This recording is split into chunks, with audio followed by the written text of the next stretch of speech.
owner of that particular school, DK Shivakumar, is that they have received a mail from an email ID called Ucha Venkat, and the police is investigating further. मैं एक political लड़ाई ही नहीं लड़ रहा हूँ, मैं सरकारी एजेंसियों के खिलाफ ही लड़ाई लड़ रहा हूँ। इसमें सरकारी एजेंसियां बहुत सक्रिय हो गई हैं और राजनीतिक दलों में तोड़फोड़ करवाने का काम कर रही हैं और पैसे का भी खेल हो रहा है।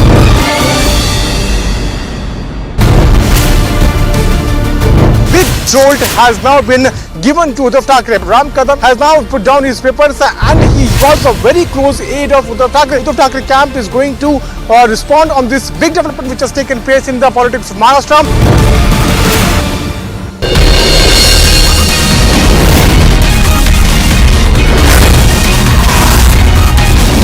Set up for monitoring of calls by ISEC, which began in 2009, was located on the 7th floor of the Exchange Plaza. Is that they had set up this entire base inside the National Stock Exchange.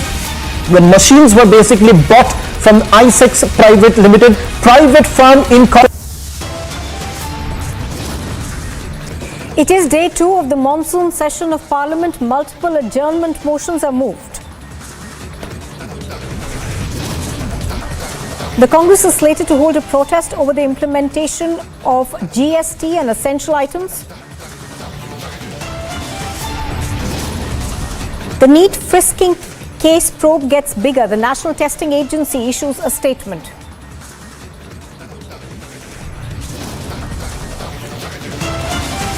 Premadasa bows out of the presidential race, announces his support for Dallas. Trouble mounts for the tainted ex-cop of Mumbai. The ED is to grill Sanjay Pandey as the NSE phone tapping scandal explodes. Complete chaos in Sri Lanka. The centre is to hold a key all-party meeting. Will discuss spiralling economic crisis in the island nation. The Shinde Sena versus the Uddhav Sena face-off intensifies. It's a battle for the Sena leadership in the Lok Sabha. The CBI arrests 8 people over the accusation of rigging the NEET national exam. 11 more are named in the FIR. The third monkeypox case is confirmed in Kerala. The centre issues an advisory for international passengers.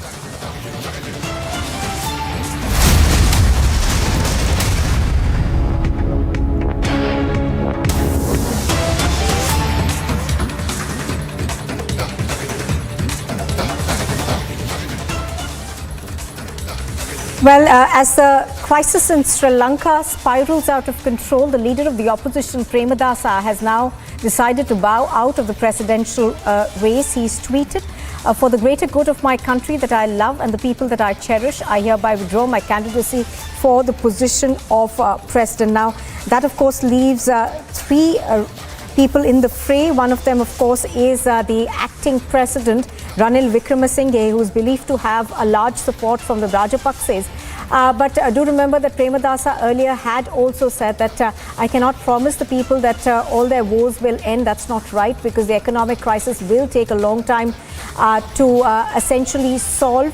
The financial mess that Sri Lanka finds itself in is not going to be very easy to break out. Now, that was a statement that he'd issued, I think, yesterday or day before yesterday, where he said that if I promise that everything will be solved within a day, I will be lying to the people of Sri Lanka.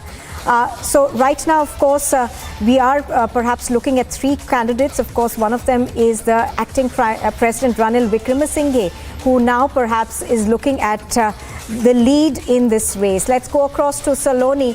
Saloni, good morning. Just earlier this morning, we were talking about how Ranil Wickremesinghe could actually, find himself now in the position of president rather than acting president, because he does seem to have the numbers on his side. But how are we expecting this presidential process to go forward now?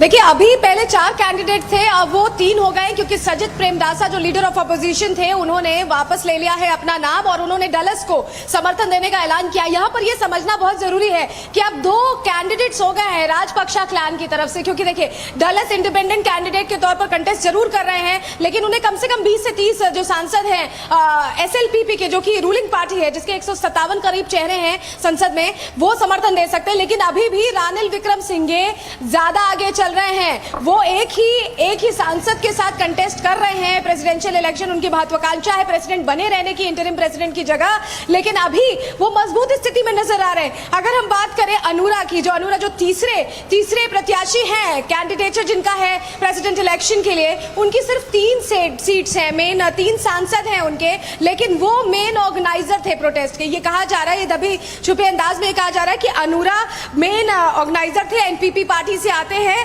लेकिन अब ये समझ में आ रहा है कि रानिल विक्रमसिंघे एक better position पर है इस वक्त, और अगर उनका मुकाबला होने वाला है तो डलस से होने वाला है। और डलस क्योंकि राजपक्षा क्लैन के ही हैं, तो हो सकता है कि सिर्फ ये डेविएशन के लिए उन्हें उतारा गया हो उम्मीदवारी के तौर पर। रणनीतिक समझ के हिसाब से अगर मैं कहूं तो रणनीतिगत तरीके से डलस को मैदान में उतारा गया, और अब ऐसा लग रहा है कि मुकाबला डलस और रानिल के बीच है। लेकिन रानिल अभी भी बेहतर स्थिति में है, क्योंकि डलस को उतारना सिर्फ एक रणनीति, जो मुझे समझ में आ रहा है कि सिर्फ एक रणनीति है SLPP की इंडिपेंडेंट कैंडिडेट के तौर पर, जिससे कि साजिद, देखिए जो स्टेप था सजित प्रेमदासा ने वो स्टेप ले लिया। सजित प्रेमदासा करीब 57 सीटों के साथ थे, वो लीडर ऑफ अपोजिशन थे, 53 से 57 सीटों के साथ थे, तो उनकी पोजीशन बेहतर थी अगर राजपक्षा क्लैन में से उन्हें कोई सपोर्ट कर लेता। लेकिन वो समझ गए थे कि यहाँ पर डलस के उतरने से जो उन्हें समर्थन मिलने वाला था SLPP से, वो भी डेविएट हो गया है। तो रणनीतिगत तरीके से राजपक्षा क्लैन अभी भी देश से बाहर होने के बावजूद भी इस देश की राजनीति को चला रहा है, कम से कम ऐसा लग रहा है। जी,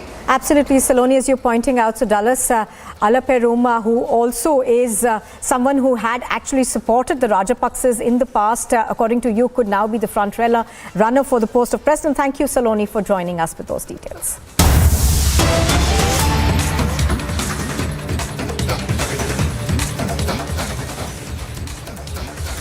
Now, the RJD MP Manoj Jha has given a suspension of business notice in the Rajya Sabha to discuss implications of the Agnipath scheme and the denial of opportunities to the RRB aspirants. Now, this notice, of course, comes at the back of the fact that the opposition wanted to raise the Agnipath scheme in both houses of parliament. They have been raising this issue, and one was expecting the opposition to bring out this issue in Parliament. Madhurima is joining us live. She's reporting from New Delhi on this. Madhurima, give us more details of this adjournment motion that has suspension of business notice, rather, that's been given in the Rajya Sabha by the RJD MP.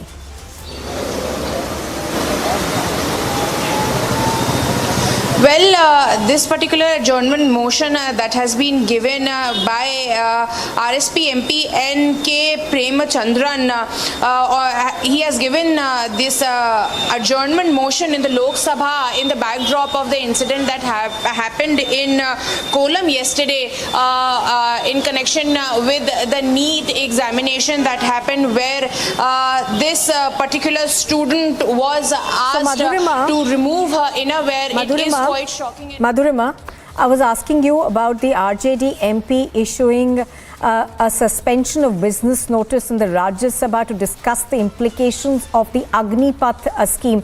I think there is, of course, another notice that's been issued over the NEET scheme as well, and Madhurima was referring to the incident that took place in Kollam, where girl students were essentially asked to remove their innerwear because it was beeping in the machines that was installed. But Madhurima, if I could come back to you. Now, the Agnipath scheme is something that the opposition has been wanting to bring up for quite some time. We're going to get Madhurima in just a bit, but here's what we know so far. The Agnipath scheme, of course, is one of the issues that the opposition is looking to target the government on. Apart from that, of course, there are other issues, price rise, as well as perhaps the fact that there are essential items on which about 5% GDP is, I beg your pardon, 5% is going to be levied in terms of tax. So all those issues are likely to be brought about as well. Now, the Agnipath issue, of course, is set to rock Parliament, and opposition leaders have been unanimous in their demands for the immediate withdrawal of Agnipath scheme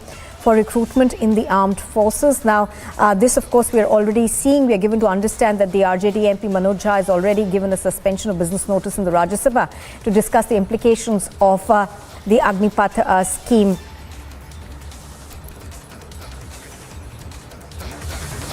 Okay, I think Madhurima is back with us now. Madhurima, the opposition, of course, has been unanimous as far as the Agnipath scheme is concerned, and we are now told that the RJD will be bringing about a talk on this in the Rajya Sabha.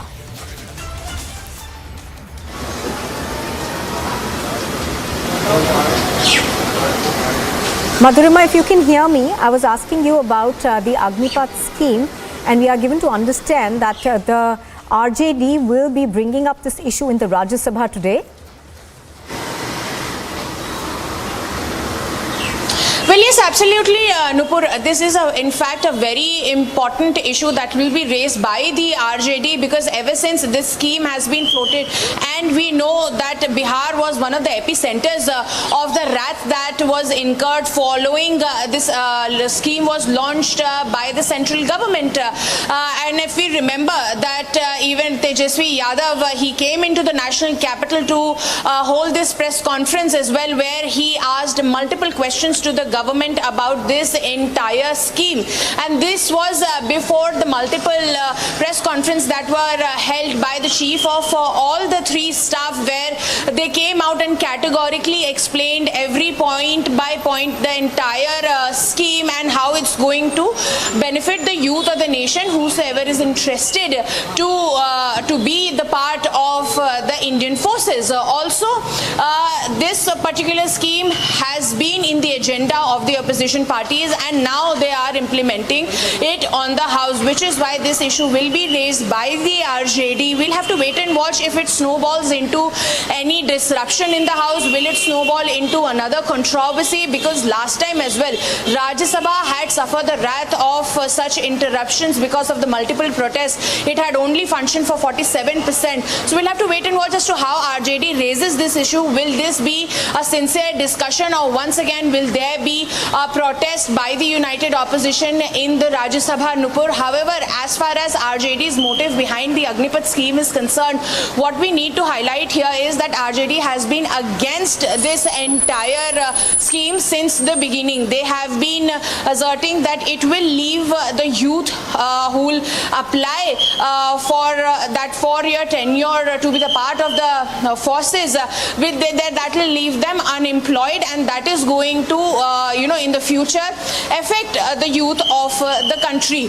and in general the development of the country. However, it has been made categorically clear, even by the defense minister and the chief of all the three forces, that this particular scheme has been brought in to make sure that the youth of the nation could be directed into a better stream, into better direction, and that the entire plan has been chalked out for those who will be who will be graduating out of this course and not be taken into the army. Yes, Nupur, back to you. All right, stay with us, Madhurima. Let's also now go across to Piyush. In fact, he filed this report earlier about the protests that are taking place outside Parliament. Puducherry से ballot box को लाया गया है और इनको लेकर अब जो है वोटिंग 21 तारीख को होगी। आपको बता दें कि कल राष्ट्रपति चुनाव हुआ था और देश के कई ऐसे कोने हैं, कई राज्य हैं जहां पर वोटिंग हुई थी और बैलेट बॉक्स जो है अब लगातार पार्लियामेंट क्या पहुंच रहे हैं। जिनकी आप तस्वीर देख सकते हैं ये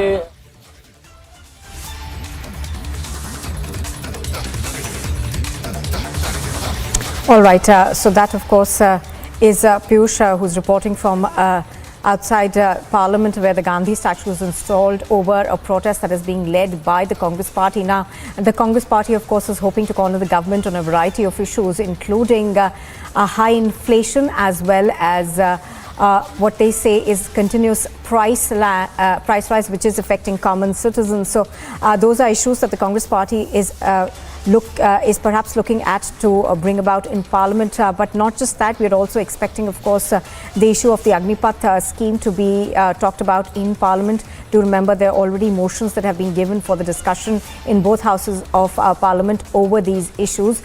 So the opposition looking to corner the government on various issues.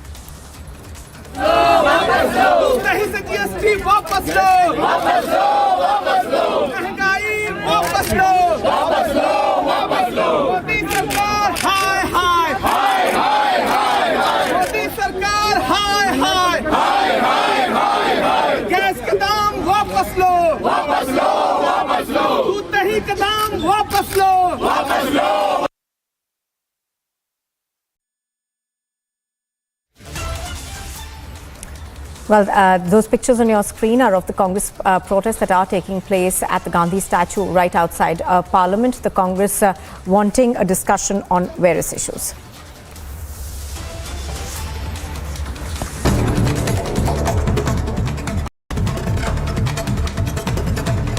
And here's a look at some news in brief. A person was repeatedly stabbed over allegations of him watching former BJP spokesperson Nupur Sharma's video. Now 2 people have been arrested in connection with the incident that took place in Bihar's Sitamarhi. The centre has convened an all-party meeting on Tuesday to discuss the ongoing crisis in Sri Lanka. The Finance Minister Nirmala Sitharaman and the External Affairs Minister S. Jaishankar will brief floor leaders of all political parties in both houses of Parliament at that meeting. A 26-year-old was shot to death at a nightclub in Canada's Toronto, with the cause for the incident unconfirmed at the moment. A 24-year-old woman was also shot in the incident but suffered from non-threatening injuries in the process.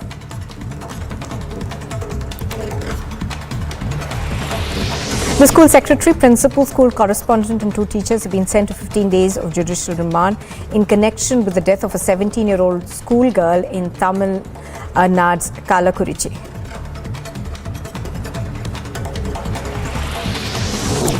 Taking a dig at the central government for the latest round of goods and services hikes on various essential food items, the former Karnataka Chief Minister and the current leader of the opposition, Siddaramaiah, said that the government is trying to burden people with more taxes instead of helping them. He went on to term the tax as the Gabbar Singh tax, just as many others in the opposition.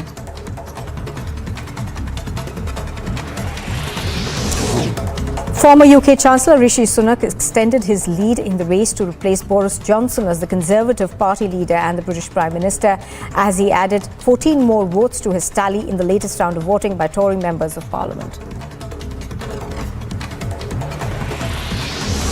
Pakistan's Prime Minister Shehbaz Sharif, after facing an embarrassing defeat in the Punjab Assembly by-polls on Monday, hinted at completing his coalition government's tenure and not giving in to early elections, and demanded the ouster of Imran Khan, who is currently riding atop his popularity wave in the country.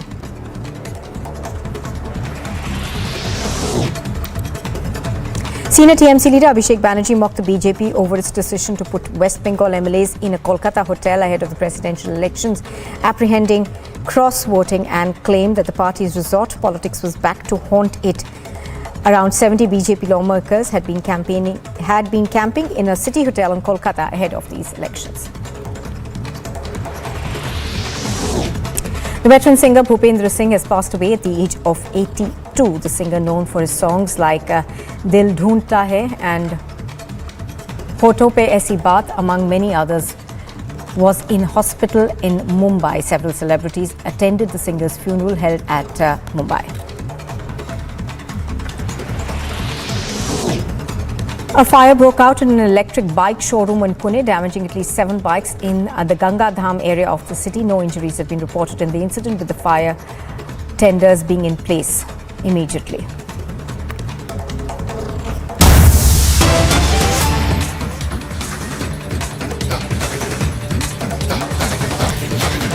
And we are now getting more details of the probe in the Lulu Mall controversy. Now, 4 people have been identified among the youth who offered namaz at the Lulu Mall. Among those who offered namaz, 4 youths were detained by the Lucknow police, and interrogation is being done. Now, do remember that a viral video of Lulu Mall, where people were seen offering namaz at the mall, had created quite a controversy. Thereafter, of course, the police had registered a case against the mall administration, and we're given to understand that 4 people have been detained by the Lucknow police. Now, their interrogation is carrying on even as we speak. Now, 4 of these men, of course, were identified from the post on social media which had gone viral. Thereafter, of course, the police had demanded, the police had registered an FIR against the mall authorities as well as the management of the mall, and thereafter we are now seeing action in this particular case with 4 people being detained in this controversy. I think Vivek is live. He's reporting from Lucknow on this. We'll get him in just a bit, but those are the details that we're now getting right now, that 4 people have been detained in the Lulu Mall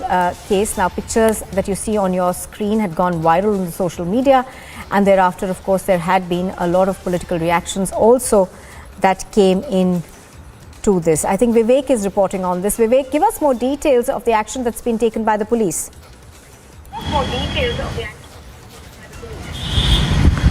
देखिए, police ने अभी officially इन चीज़ों को confirm नहीं किया, लेकिन हमारे sources हमें ये बता रहे हैं कि 4 लोगों को पुलिस ने डिटेन किया है। कुल 9 लोग ऐसे थे जो उस दौरान नमाज पढ़ रहे थे, और उसमें से कुल 4 लोग फ़िलहाल ऐसे हैं जिनको पुलिस ने डिटेन कर लिया है, और उनसे फ़िलहाल पुलिस पूछताछ कर रही है। और ये पूछताछ के बाद पुलिस और आगे इस पूरे प्रकरण पर आगे जाकर के इसका खुलासा करेगी। सीसीटीवी फुटेज के आधार पर ये इन लोगों को फ़िलहाल पुलिस ने हिरासत में लिया है। हालांकि एक सोर्स ये बता रहे हैं कि ये सभी लोग एक धर्म संप्रदाय से जुड़े हुए हैं। अब देखना होगा कि पुलिस अभी इनको इन्वेस्टिगेशन के बाद, इनसे पूछताछ करने के बाद क्या तथ्य निकल के सामने आता है, क्योंकि शुरुआती दौर पर पुलिस ने अपनी इन्वेस्टिगेशन में ये बात कही थी कि ये लोग जो थे, जो लोग नमाज पढ़ने आए थे, वो लोग सबसे पहले वहाँ पर ग्राउंड फ्लोर पर बैठने की उन्होंने कोशिश की थी, लेकिन वहाँ पर उनको बैठने नहीं दिया गया। उसके बाद उन्होंने फर्स्ट फ्लोर पर बैठने की कोशिश की, पर जब वहाँ भी सिक्योरिटी गार्ड्स ने हटाया, उसके बाद ये लोग सेकेंड फ्लोर पर गए और वहाँ पर जगह खाली देख करके बैठे, और मात्र 1.5 मिनट के करीब ये वहाँ बैठ पाए, तो उसके बाद सिक्योरिटी गार्ड्स ने उन्हें उठा दिया था। तो कुल मिलाकर के ये कैसी साजिश थी, कौन लोग थे, किसके कहने पर यहाँ आए थे या खुद से यहाँ पर आए थे, क्यों साजिश नमाज पढ़ना चाहती थी, तमाम ऐसे बिंदु हैं जिस पर पुलिस जांच कर रही है। अब पुलिस अपनी इन्वेस्टिगेशन के बाद आगे इस पूरे प्रकरण पर आगे बढ़ेगी, लेकिन फिलहाल पुलिस के सोर्सेज हमें ये बता रहे हैं कि 4 लोग को डिटेन किया गया। हालांकि ऑफिशियली पुलिस अभी इस बात को कंफर्म नहीं कर रही है। जी। All right, Vivek bringing us those details. Thank you for joining us.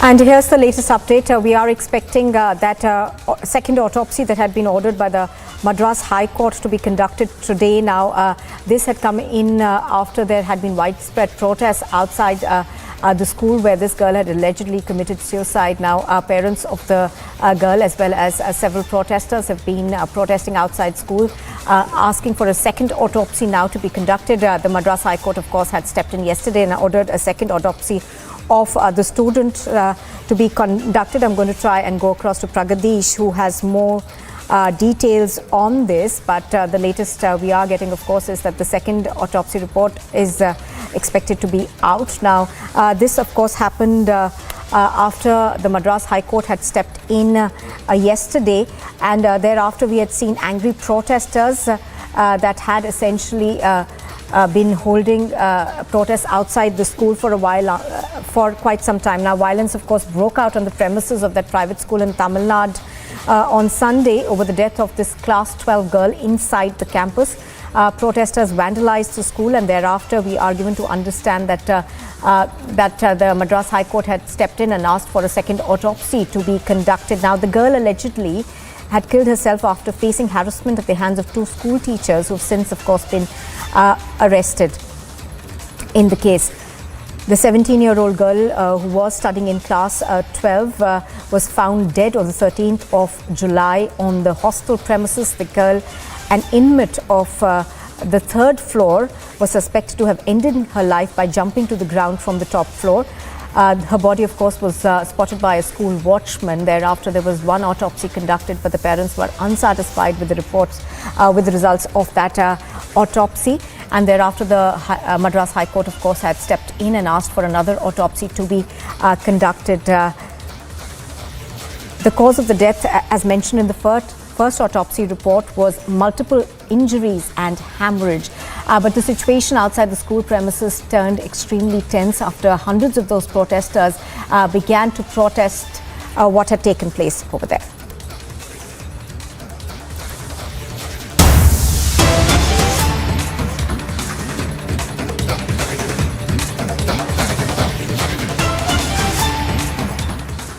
Well, as rain continues to lash several parts of Maharashtra, pictures on your screen are coming to you from Amravati, where 2 people have died and 3 have been injured in a wall collapse. Now, in this particular incident, we are told that NDRF as well as SDRF people, rescuers, were on the spot. Now, this took place after a house was destroyed due to incessant rainfall in Amravati. Do remember that Maharashtra's several districts have been facing the fury of the monsoon, with several such incidents being reported. But this particular incident, unfortunately, 2 people died and 3 were injured after this house collapse took place due to heavy rainfall in Maharashtra's Amravati district.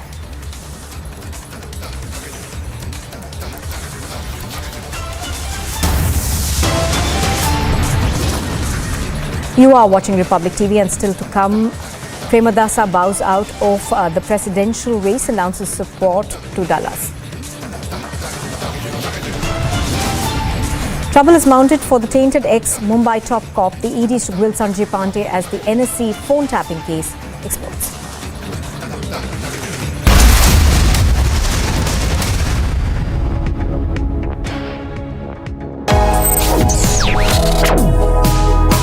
Reading allows us to become familiar with ourselves. We don't read, we won't know what is knowledge. I just find it very interesting to know people's lives, how they went through certain situations, how they dealt with things. So wherever you want to go in life, if you read books along those lines, then that would really help you in growing. Reading could mean a million different things to every individual. What does it mean to you? Visit readindia.info to find out more. And welcome viewers. Business journalist Sucheta Dalal has denied any wrongdoing during her interrogation by the CBI. Sucheta Dalal was, by her own admission, interrogated by the Central Bureau of Investigation. As per our information, the interrogation continued for over 8 hours on Saturday at the CBI office in New Delhi. Shawan Sen of Republic's investigative team asked Sucheta Dalal 3 questions on an email when we got the information that she had been questioned. Her response was a statement on Twitter.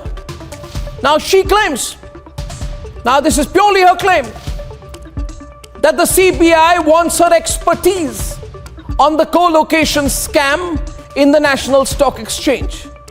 The CBI has made no such confirmation of the fact that they lack enough expertise and hence are weighing on Sucheta Dalal to fill that gap, and that is why they interrogated her. So as of now, this is only Sucheta Dalal's claim.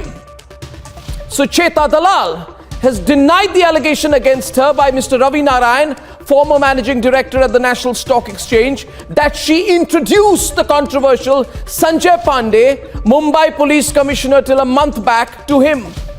Sucheta Dalal says in her statement that she cannot recollect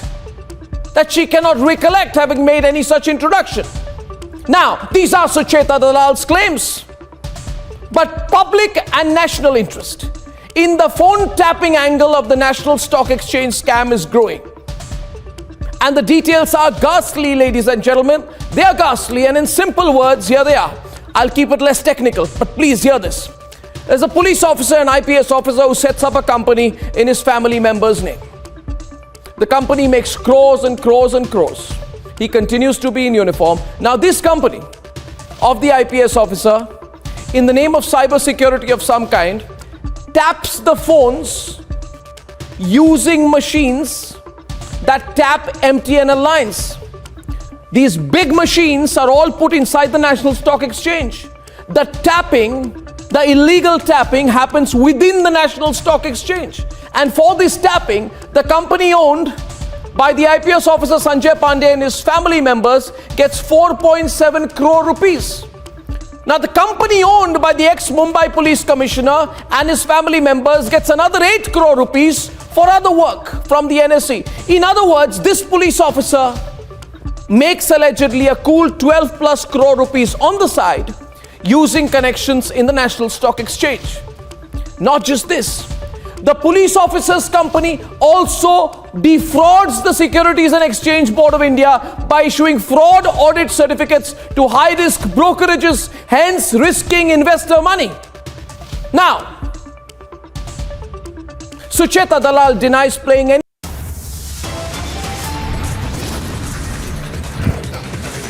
Top headlines at 8:30. Day 2 of monsoon session. Multiple adjournment motions moved.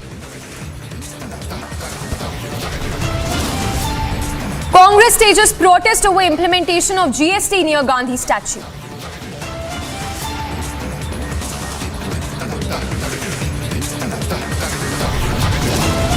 NEET frisking case probe gets bigger. National Testing Agency issues statement.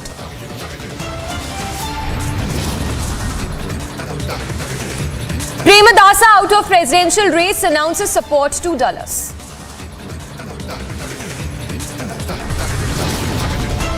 Trouble mounts for tainted ex-Mumbai top cop. ED to grill Sanjay Pandey as NSE phone tapping scandal explodes.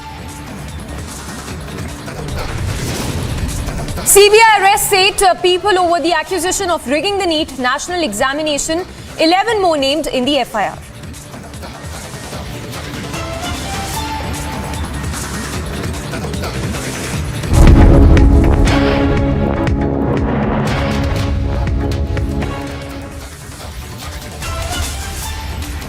Good morning, viewers. Thanks for tuning in. You're watching Live and Breaking, and I'm Samiksha Srivastava. Straight away, starting with breaking news coming in.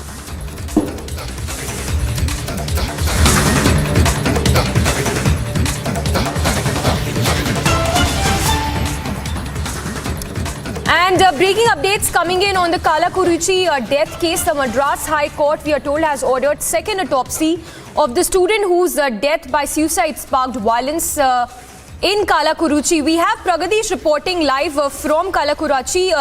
Pragadish, if you could give us more details on the probe into the case. We now understand that the Madras High Court has ordered second autopsy with respect to the girl's death. Yes, Samiksha. Right now we're standing outside the Government Medical College Hospital in Kalakuruchi, where the post-mortem had taken place on the first time, and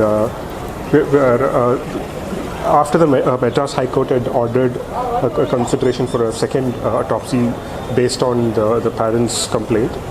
A second one is scheduled to take place shortly. There's a lot of police deployment in the area, and we're waiting further developments on the issue. Yes. Pragadish, if you could to what really came out of that first autopsy that was conducted of the girl's death. Yes, Samiksha. The first autopsy had confirmed that she had the girl had died due to the injuries triggered by the fall, but it was also sort of ascertained that there were some injuries on her body.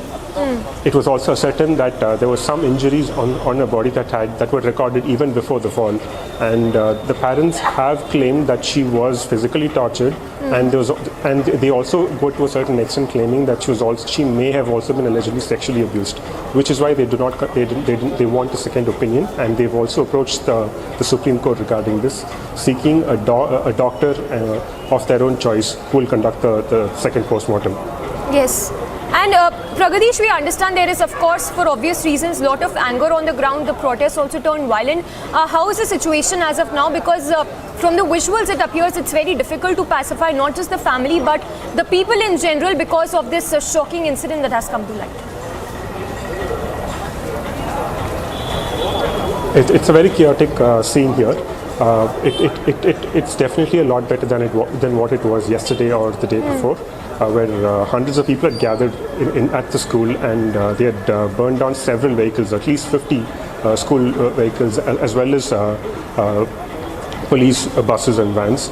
And a lot of the properties, lot of the equipment in the school was also vandalized. They had ransacked the building completely. But right now there is a Section 144 imposed, and there's nobody allowed to visit the school. It's completely shut off. No one is allowed. Yes. So there is some sense of calm, but it's still not completely normal. There's a lot of police deployment all around the area. This is a very small village, very small town, and there's at least 200 buses of police around the place. So they are anticipating that something could go wrong. Based on Pragadish, yes, report, thank you for getting us all those details. We'll keep coming back to you as you track all the latest on that. So the second autopsy that has been ordered by the Madras High Court, and of course a lot of anger on the ground as well with respect to this death case that has come to light.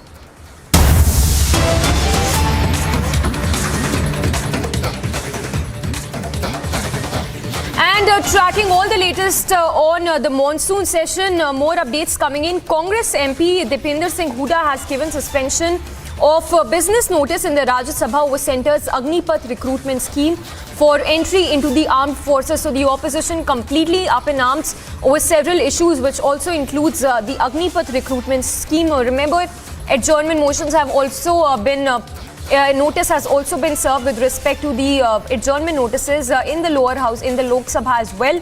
And now we have a suspension of business notice as well that has been served by the Congress. It has with respect to the Agnipath recruitment scheme for entry into the armed forces.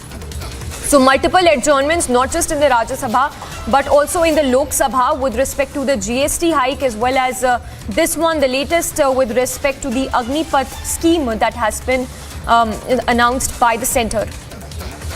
In fact, those are the visuals also that we can see on our screens of the opposition up in arms protesting against a slew of issues. We have Madhurima reporting live from the national capital. Madhurima, what is the scene like while we speak as of now? Multiple adjournment notices that have been given by the opposition. How is the situation looking like when we talk about the monsoon session?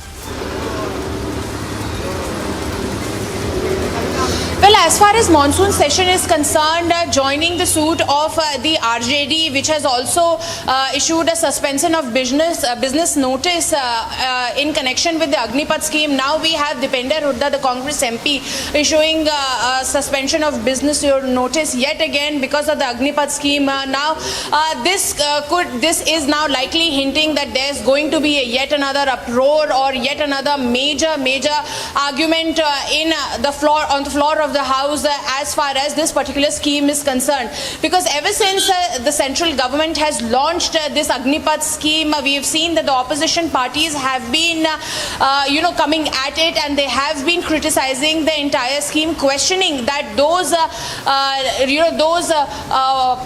youth who will be coming out or graduating out of the entire scheme and not being submitted in not being really taken into the armed forces, that their future is under the question, and that could raise unemployment and other criminal activities as well. This is what has been highlighted by the Congress and the RJD as well. And now we are seeing that all these opposition parties are coming together against the Agnipath scheme. Sources in the beginning of the monsoon session, in fact a day ahead of monsoon session, at the time when the all-party meeting was called, also told us that Agnipath scheme could be one of the major issue that will be raised by the opposition parties in the monsoon session of the parliament. And it is just the second day, and the opposition parties are now issuing the suspension of business notice because of the Agnipath scheme. We'll have to wait and watch as to how this entire thing really implicates in the House and how does it really affects the business of the Rajya Sabha. Yes, Madhurima, like you are pointing out, multiple adjournment notices, not just in the upper house Rajya Sabha, but also in the Lok Sabha as well. If you could talk to us about the issues that are going to be the center of focus by the opposition. We understand Agnipath is one, but if you could talk to us about other issues which also include the GST rate hike, of course. Well, yes, GST hike, and then there is inflation. All these issues have been set by the opposition leaders. Also, the issues of the change of the unparliamentary words and the new regulations that have been set out by the central government just ahead of the monsoon session. All these issues are going to create a lot of disruptions, as it could be expected by the opposition parties in the floor of the House, because we know that there are very crucial 24 bills, the new bills that needs introduction inside the parliament, but the opposition has its own plan, as they have been saying that this particular government has been undemocratically pushing the bills. I'll have to interrupt you there. Yes, more breaking updates coming in. We'll keep coming back to you as you track all the latest from on the monsoon session.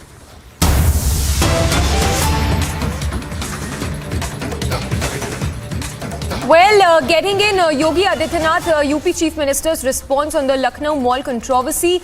So that's the first response coming in by Yogi Adityanath, saying that all such elements who try to disrupt peace should be punished. Well, we have that soundbite as well of the UP Chief Minister. Let's listen it. Lucknow में एक mall खुला है, वह mall अपने व्यावसायिक प्रतिष्ठान को लेकर काम कर रहा है और उसको लेकर के राजनीति का अड्डा बनाना, अनावश्यक बयानबाजी जारी करना और उसके नाम पर फिर सड़कों पे प्रदर्शन करके लोगों के आवागमन को बाधित करना और बार बार लखनऊ के प्रशासन से कहा गया सब के बावजूद भी अराजकता पैदा करने और सांप्रदायिक विद्वेष की स्थिति पैदा करने का जो कुत्सित प्रयास हो रहा है, यहाँ पे लखनऊ प्रशासन को बहुत गंभीरता से इसको लेना चाहिए। इस प्रकार की किसी भी शरारत को स्वीकार नहीं करना चाहिए। सख्ती से ऐसे तत्वों से निपटना चाहिए जो अनावश्यक मामलों को बढ़ावा देकर के माहौल खराब करने का प्रयास करते हैं। बहुत सारे माध्यम हैं, अगर किसी को सूचना लेनी है वे सूचनाएं उन लोगों से जाके ले सकते हैं, लेकिन कोई हस्तक्षेप करके आवागमन को बाधित करेगा। मैंने पहले कहा कि सड़कों पर या पूजा के लिए या किसी भी अन्य कार्यक्रम के लिए कोई जगह नहीं होनी चाहिए और इसको किसी भी प्रकार की अनुमति नहीं दी जानी चाहिए। जो शासन ने पहले से व्यवस्था बनाई है उसको हम सख्ती से लागू करें, इन चीजों को तय करें। So that was Yogi Adityanath's response with respect to the mall controversy that erupted in Lucknow.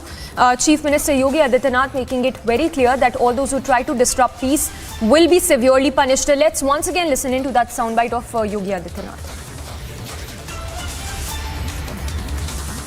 Lucknow में एक मॉल खुला है, वह मॉल अपने व्यावसायिक प्रतिष्ठान को लेकर काम कर रहा है और उसको लेकर के राजनीति का अड्डा बनाना, अनावश्यक बयानबाजी जारी करना और उसके नाम पर फिर सड़कों पे प्रदर्शन करके लोगों के आवागमन को बाधित करना और बार बार लखनऊ के प्रशासन से कहा गया सब के बावजूद भी अराजकता पैदा करने और सांप्रदायिक विद्वेष की स्थिति पैदा करने का जो कुत्सित प्रयास हो रहा है, यहाँ पे लखनऊ प्रशासन को बहुत गंभीरता से इसको लेना चाहिए। इस प्रकार की किसी भी शरारत को स्वीकार नहीं करना चाहिए। सख्ती से ऐसे तत्वों से निपटना चाहिए जो अनावश्यक मामलों को बढ़ावा देकर के माहौल खराब करने का प्रयास करते हैं।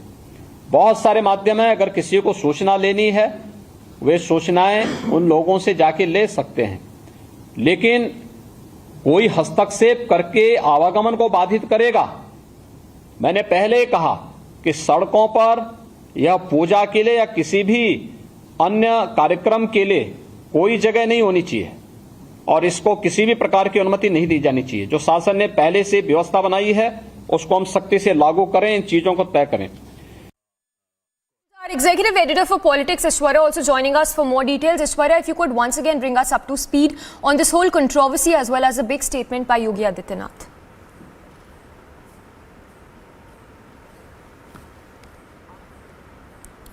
Ishwarya, if you can hear us, if you could give us more details on this Lucknow Mall controversy, and how do you read into this statement of Yogi Adityanath making it clear that those guilty will be severely punished? Well, we will go across to Ishwarya in just a bit, but that is the latest coming in. Yogi Adityanath saying that all those guilty will be severely punished.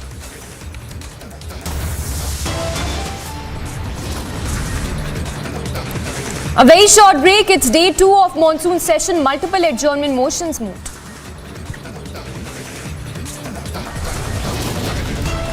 And NEET frisking case probe gets bigger. National Testing Agency issues statement.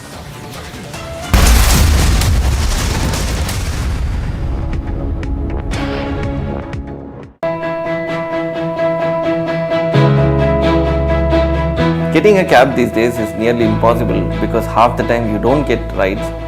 Even if your cab gets booked, you're not sure when it is going to get cancelled or how much you're going to pay. Now, answering all this, Mind has come up with beautiful solutions whereby we don't have a surge rate here because they go by government prescribed rates. Not just that, Mind has a beautiful feature where you incentivize the driver, ensuring that he will come and pick you up on time. So, thanks Mind.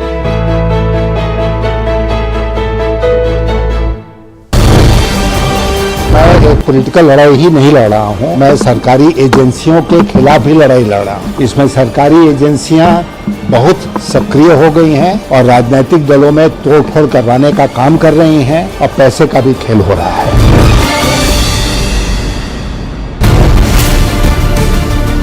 Big jolt has now been given to Uddhav Thackeray. Ram Kadam has now put down his papers and he was a very close aide of Uddhav Thackeray. Uddhav Thackeray camp is going to respond on this big development which has taken place in the politics of Maharashtra.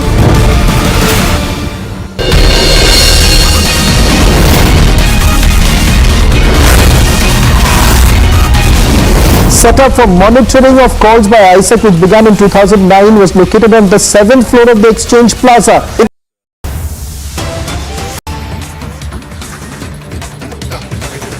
Newsbreak coming in on the DHFL bank scam probe. We are told that the CBI has brought DHFL former MD Kapil Wadhwan along with Director Dheeraj Wadhwan into Lucknow for a court hearing in connection with the scam. So that is the latest coming in. The CBI will produce the accused before the special CBI court today with the alleged aid of along with the alleged aid of Chota Shakil as well. We have Shravan Sena, senior editor, also joining us for more details. Shravan, if you could give us more details of this scam, which is over 34,800 crore rupees scam that we're talking about here. Sure, this is India's biggest bank fraud case in which the DHFL brothers have been named as an accused. In fact, Kapil Wadhwa and as well as his other brother has been named as accused number 1 and accused number 2 in India's biggest bank fraud case. Yes. In fact, there have also been arrests that have been made in this particular case. We given to understand just about a few days ago, an associate of, alleged associate of gangster Chota Shakil, Ajay Navandar, was arrested from Mumbai and he has now been brought to New Delhi. Keeping that in mind, we're being told that the Diwan brothers are also being produced before the court here in the national capital because essentially the agency wants to confront both of them. Because what has essentially happened is that when the searches were carried out at Ajay Navandar's residence, there were a lot of paintings and luxury items that were seized by the central agency.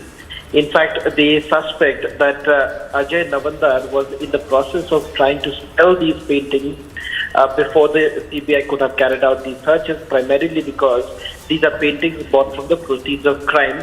And not just that, these are paintings that the Central Bureau of Investigation suspects belongs to the Wadhwas. And it was Ajay Navandar who was taking care of it, and simply because the case was registered and they suspected that the Central Bureau of Investigation could have carried out some punitive action, that is the reason why Ajay Navandar was in a hurry to perhaps sell off these items which the CBI basically suspects were bought from the proceeds of crime. All right. Shravan, thank you so much for getting us all those details. So that is the latest coming in. Kapil Wadhwan along with former director Dheeraj Wadhwan will be produced before the court today. Now, animal rights activist and member of Parliament Menaka Gandhi has written to Chief Minister Basavaraj Bommai seeking his intervention into the death of an elephant owing to electrocution and poaching of its tusks as well. Menaka said that the entire case has been taken away from the Hassan Forest Department and given to the Vigilance Department for investigation. Here's a report. Animal rights activist and MP Menka Gandhi has returned to CM Basavaraj Bommai seeking a probe into the electrocution of a tusker which came into light early this year in Hassan district of Karnataka. In the letter, she alleged that the local JDS MP Prajwal Revanna tried to put pressure on the forest department officials to close the case as the accused are the supporters of his party. The letter stated that Hassan forest staffers mischievously filed new cases applying the same wildlife acts and arrested 2 people helping others escape. Gandhi was referring to the case which occurred in 2021 where a tusker was electrocuted by a farmer, after which the tusks were cut off and the carcass was buried with the help of a backhoe in Hassan district.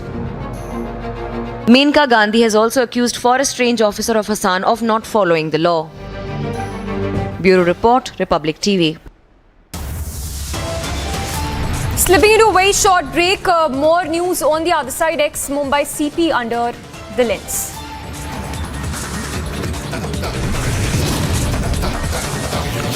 And NEET rigging scam gets bigger. We'll get you all the latest on the probe so far on the other side.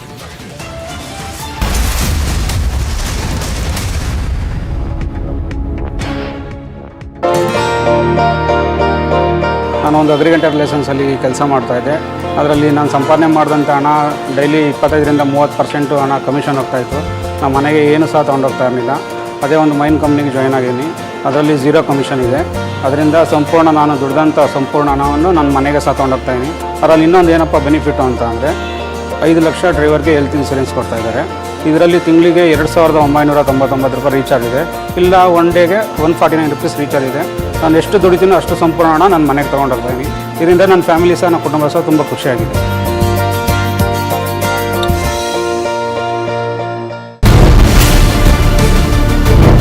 Jolt has now been given to Uddhav Thackeray. Ram Kadam has now put down his papers and he was a very close aide of Uddhav Thackeray. Uddhav Thackeray camp is going to respond on this big development which has taken place in the politics of Maharashtra.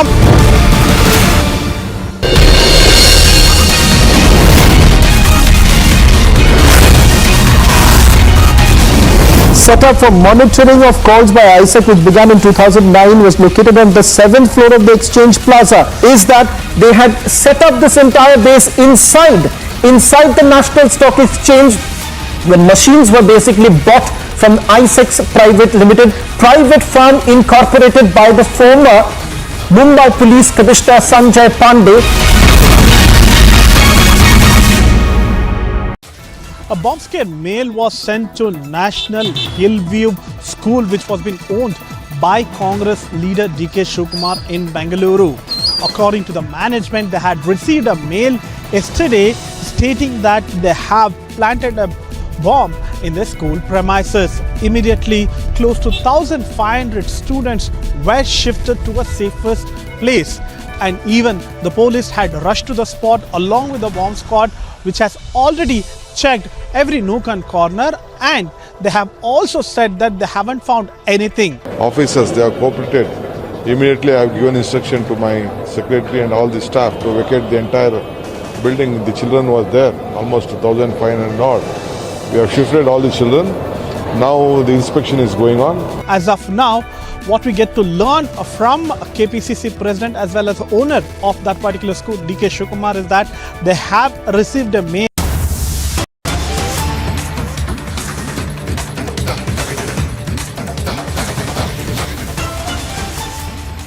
Well, getting inside visuals of the protests which are taking place. Well, these are the protests which are being staged near the Gandhi statue over a plethora of issues, which includes the Agnipath recruitment scheme, the GST rate hike, along with among several others. Madhurima is reporting live on the big story. We'll go across to Madhurima as well, but for now let's take a look at this report filed by Piyush Mishra on the monsoon session, as protests are underway with the monsoon session now on. The opposition is right now protesting against the rising prices and inflation right there in we can also see the pictures of the top leaders from United Opposition, which also includes leaders from Congress Party like Rahul Gandhi, Priyanka Chaturvedi, and also the other leaders from Shiv Sena and other political parties. Right now, the opposition is raising the inflation and also the GST, which has been put up by the government. They are now asking government to take back the GST rates and also to check the rising prices as well as inflation. This is Piyush Mishra in Delhi for Republic News. So Piyush Mishra there reporting on the protests which are underway by the opposition near the Gandhi statue as a monsoon session has started its day 2 in fact of the monsoon session, and the opposition trying to corner the centre on a host of issues which includes the GST rate hike as well as the Agnipath recruitment scheme, the inflation, the price high, the rise in prices as a result of the inflation concerns, among several issues that are being taken up by the opposition. So the opposition completely up in arms against the centre over a slew of issues, and also issuing several adjournment notices as well in the upper as well as the lower houses of the parliament. So this of course the opposition there continuing to be up in arms against the central government's policies as well as the schemes. And now in fact this is the latest visual that we are getting from near the Gandhi statue, as the opposition is trying to corner the centre on a host of issues which includes the Agnipath scheme, the GST rate hike amongst several others. We'll go across to our reporters as well, tracking all the updates on the monsoon session. In fact, Prime Minister, we are told, has also called for a meet to discuss on the government with his top ministers to discuss government strategy in the parliament. So all eyes will be on what comes out of this meet that Prime Minister will be chairing. And so a lot of updates coming in on the monsoon session as it's day 2 of... Argue for their debates in the parliament. So they all have come, we all have come, and this is a good move towards a good direction. And the Communist Party and the left parties, along with all other opposition parties, will fight this battle and we will win the battle.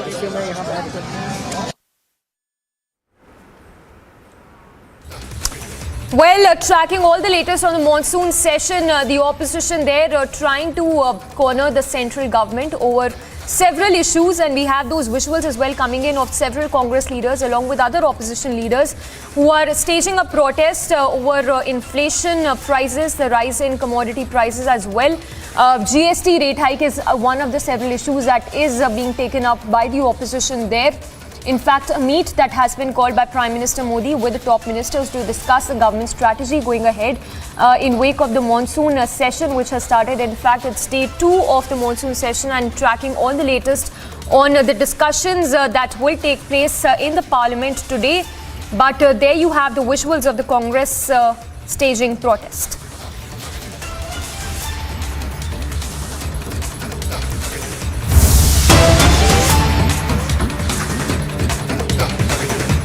Well, back-to-back news breaks coming in. This one with respect to Kala Kuruchi suicide case, in which we are told Kala Kuruchi death case, in which we are told that the SC will hear Kala Kuruchi case plea tomorrow. So that is the update coming in. We are also told that no order has been passed by the Supreme Court over girl's father's plea to stay the second post-mortem which was sought by the girl's parents. In fact, the Supreme Court is all set to hear the Kala Kuruchi case plea tomorrow itself. Remember, victim's father has filed this plea in the top court seeking a second post-mortem into his daughter's death.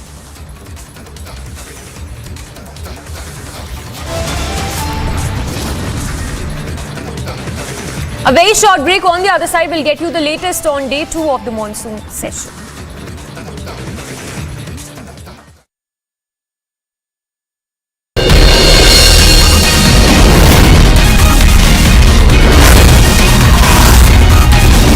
Setup for monitoring of calls by ISEC, which began in 2009, was located on the 7th floor of the Exchange Plaza, is that they had set up this entire base inside the National Stock Exchange.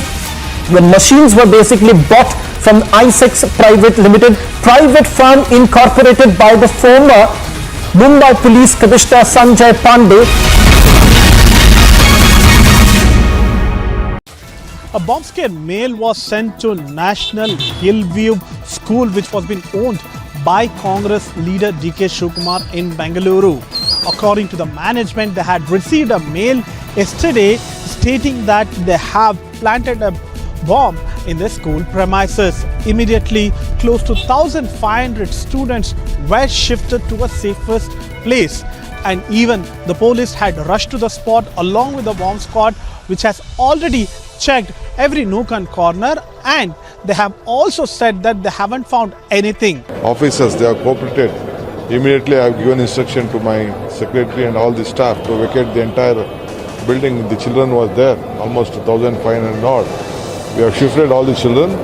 Now the inspection is going on. As of now, what we get to learn from KPCC president as well as owner of that particular school, DK Shivakumar, is that they have received a mail from an email ID called Mucha Venkat, and the police is investigating further. मैं एक political लड़ाई ही नहीं लड़ रहा हूँ, मैं सरकारी एजेंसियों के खिलाफ ही लड़ाई लड़ रहा हूँ। इसमें सरकारी एजेंसियां बहुत सक्रिय हो गई हैं और राजनीतिक दलों में तोड़फोड़ करवाने का काम कर रही हैं और पैसे का भी खेल हो रहा है।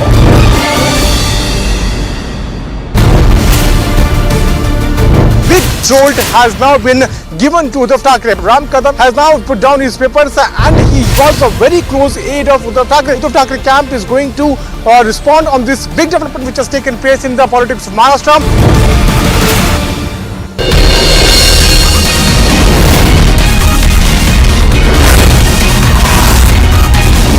Setup for monitoring of calls by ISAC, which began in 2009, was located on the 7th floor of the Exchange Plaza. Is that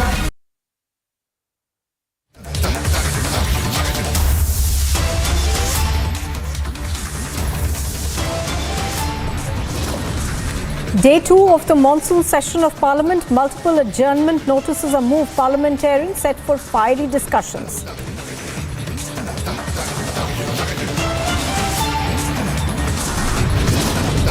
The opposition stages a protest outside Parliament slated to wake up a plethora of issues from misinformed Agnipath protest to the GST imposition.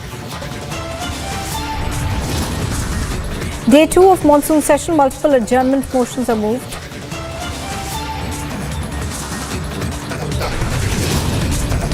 The Congress party stages a protest over the implementation of GST near the Gandhi statue. NEET frisking case probe gets bigger. The National Testing Agency issues a statement. Sajith Premadasa bows out of the presidential race, announces support to Dallas.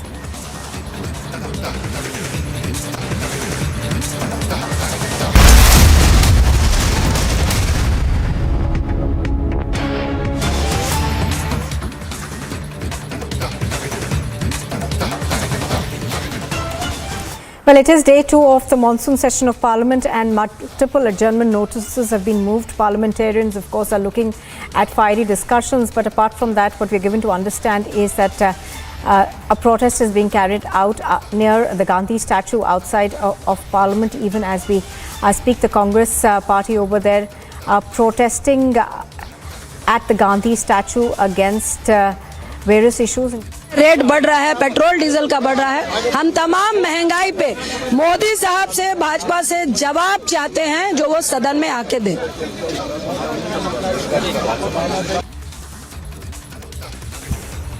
Well, the opposition, of course, is set to raise a host of issues at the monsoon session of Parliament. Key among them are going to be price rise as well as the Agnipath scheme. The Congress party, of course, is also opposing the banking bill adjournments that are set to be brought about in this session of Parliament. But apart from that, the Congress party as well as other opposition parties will be bringing to the fore various other issues such as price rise as well as the imposition of about 5% GST on essential items. So those are things that the opposition is likely to bring out in Parliament. Now, the monsoon session of Parliament commenced yesterday and is likely, as we've been talking about, to see the opposition trying to corner the government over various issues. Madhurima is reporting from outside Parliament on this. Madhurima, give us more details about the protest that we are seeing at the Gandhi statue. Okay. Sir, in the year 2016, the Niti Aayog came up with an expert committee report on a model agricultural land leasing law. They are also suggesting various reforms with respect to legalization of land leasing, recording of the same, regulations on rent.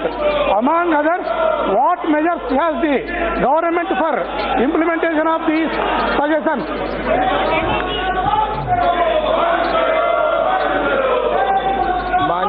माननीय अध्यक्ष जी, जैसा कि 2016 के अंदर भारत सरकार ने एक model act लाया था और इस मॉडल एक्ट के अंदर जो टेनेंसी एक्ट था, उस एक्ट को सभी राज्यों के अंदर सर्कुलेट किया और राज्यों ने निश्चित रूप से उन सर्कुलेट को किए हुए उनको कुछ राज्यों ने अडॉप्ट भी किया है और कुछ, क्योंकि ये भूमि और जो संबंध है और कृषि का जो है वो राज्य का विषय होता है और इसके लिए उनको कैसे सपोर्ट देना है, उनको कैसे उनको किसानों को सुरक्षा मिले और इसके साथ ही उनके पट्टों को वैध कैसे माना जाए, इस दृष्टि से जो मॉडल एक्ट प्रस्तुत किया है उसके अंदर कुछ राज्य जैसे आंध्र प्रदेश है, उन्होंने अपना एक्ट बनाया है, राजस्थान ने भी अपना एक्ट बनाया है कृषि के लिए और ऐसे ही उत्तर प्रदेश ने भी अपना एक्ट बनाया है। तो इस नाते मुझे लगता है कि किसानों को संरक्षण देने के लिए और ऐसे जो किसान हैं जिनके साथ अन्याय होता है उन किसानों को न्याय मिले, इसके लिए ये एक्ट है वो इसका एक बनाकर और मॉडल एक्ट के रूप में राज्य सरकारों को दिया गया। Shri M Gurumurthy, Speaker, sir. Options of transparency in tie-ups with landlords make these tenant farmers pay exorbitant and unreasonable payouts in cash and kind. In most cases, it is 50% of produce. What measures is the government taking to curb such exploitation by the landlords?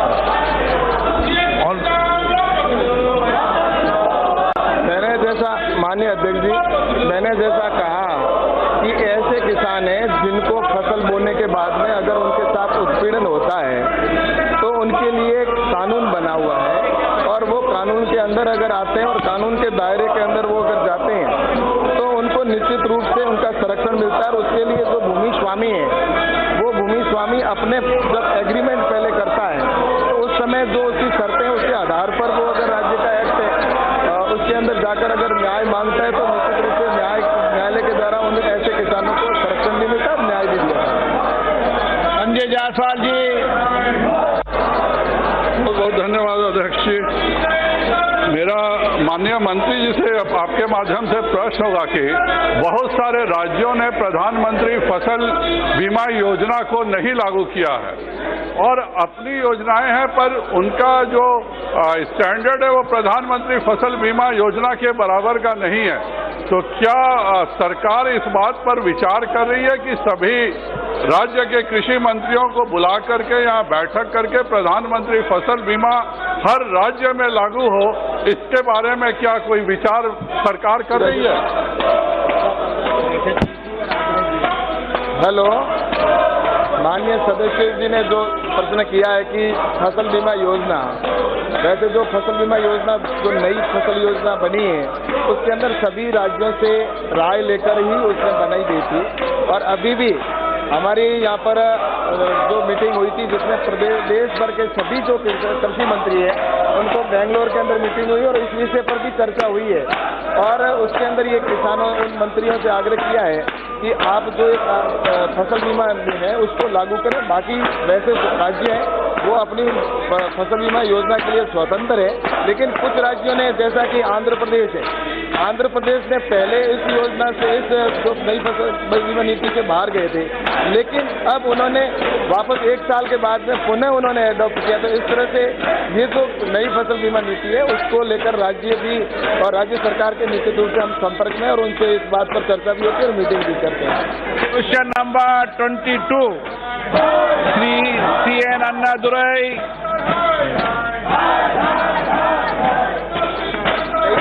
माननीय मंत्री Shri Gajanan Kirtikar ji. Okay, Shri Gajanan Kirtikar ji, Shri SS Palikam ji, please ask question. No. Shri Maluk Nagar ji, मैं माननीय मंत्री जी से पूछना चाहता हूं कि जो फूड प्रोसेसिंग मिनिस्ट्री के अंडर जो गन्ने के रेट बढ़ाने की बात आती है, जो थोड़ा सा सरकार ने बढ़ाया उसके लिए धन्यवाद, लेकिन देश में कोई भी ऐसा नहीं है कि जहां पे गन्ने पे पेमेंट रुकी हुई है उस पर ब्याज नहीं मिलता और कहीं पे। अच्छा साहब, दूसरा इसमें दूसरी जुड़ी हुई चीज कह रहा हूं, दूसरा कि मेरठ पश्चिम उत्तर प्रदेश, जहां बागपत लोकसभा, मेरठ लोकसभा, मुजफ्फरनगर लोकसभा, सहारनपुर लोकसभा, बिजनौर लोकसभा, नगीना लोकसभा, गाजियाबाद लोकसभा, अमरोहा लोकसभा, मेरठ में R&D रिसर्च के लिए कोई इंस्टीट्यूशन खोलने की प्लानिंग है या नहीं है?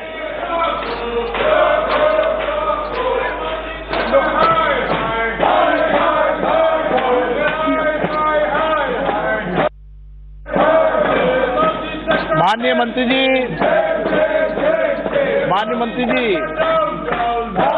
जवाब मुद्दे का जी, इस पर भविष्य में विचार किया जाएगा। ओके, श्रीमती चिंता Anuradha. Thank you, sir. A Center for Excellence with an expenditure of 10 crores in non-thermal processing was recently inaugurated at National Institute of Food Technology, Entrepreneurship and Management, Tanjavur, with an aim to promote next generation technologies and meeting global standards in research and academics in the field of food processing. Does the government propose to establish any such centers in the state of Andhra Pradesh? Thank you, sir.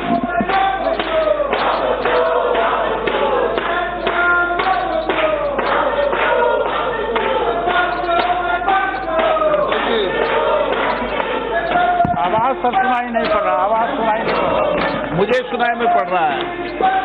Tamil Nadu में स्वीकृत परियोजना 81 है, जिसमें mega food park 1 है, cold chain 16 है, mini food park 11 है, clinic 24 है, backward forward 9 है, लैब 20 है, ऑपरेशन ग्रीन है, जिनका प्रोजेक्ट कॉस्ट 1328 करोड़ रुपया है और स्वीकृत 348 करोड़ रुपया है। Question number 23 Shri Deepak beige. माननीय सदस्यगण, आपने बहुत महत्वपूर्ण प्रश्न लगाया है, किसानों के समर्थन मूल्य पर प्रश्न लगाया है। आप सदन में प्रश्न नहीं करना चाहते, तख्तियां लेकर आ रहे हैं। ये दादा नियमों की किताब लेकर खड़े हैं और नियमों की किताब आपने पढ़ रखी है। ये नियम की किताब, दादा नियम की किताब पढ़ाओ इनको। नियमों के तहत 349 के तहत सदन के अंदर तख्तियां लेकर आना उचित नहीं है, ये परंपराएं ठीक नहीं है। आप सदन के अंदर कुछ मर्यादाओं का पालन करो, अच्छी परंपराओं का पालन करो। महत्वपूर्ण प्रश्न आपने लगाया किसानों पर, समर्थन मूल्य पर, बाहर जाकर किसान की बात करते हो, अंदर सदन में किसानों की बात नहीं करते हो, बाहर जाकर महंगाई की बात करते हो, सदन के अंदर महंगाई की बात नहीं करते। आपको पिछले सत्र में मैंने महंगाई की चर्चा के अलाउ किया था, आपने चर्चा नहीं की उस पर, ये उचित नहीं है, गलत तरीका ये। नो, आप सदन में चर्चा नहीं करना चाहते। मैं हर विषय पर, हर मुद्दे पर आपको चर्चा करने का पर्याप्त अवसर देता हूं। सभा की कार्रवाई आज दोपहर 2 बजे तक के लिए स्थगित की जाती है।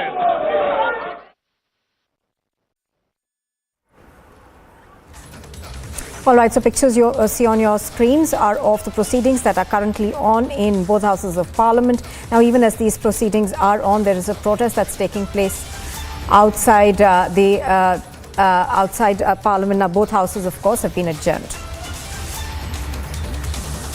Well, the opposition, of course, is set to raise several issues inside and outside Parliament. Both, we can see the Congress party protesting at the Gandhi statue. But apart from that, the opposition is set to raise the issue of price rise, inflation, as well as the issue of the Agnipath scheme. We are seeing the opposition also talk about the banking bill that is set to come in this session of Parliament. The monsoon session of Parliament, of course, began yesterday and is set to continue till the 12th of August. The government on its part is looking to bring in several bills. We are hearing about 32 in number, 14 of which have already been formulated, are expected to be tabled in both houses of Parliament soon. Now, sloganeering is also taking place inside Parliament. So the Rajya Sabha and the Lok Sabha both have been adjourned as protests continue both inside and outside of Parliament. The issue that the opposition wants to raise, of course, is a price rise, inflation, as well as several other key issues, including the 5% GST that has now been levied on essential items. That also is high on the list of the opposition. We are also, of course, seeing sloganeering taking place at the Gandhi statue outside of Parliament. So both houses of Parliament have been adjourned.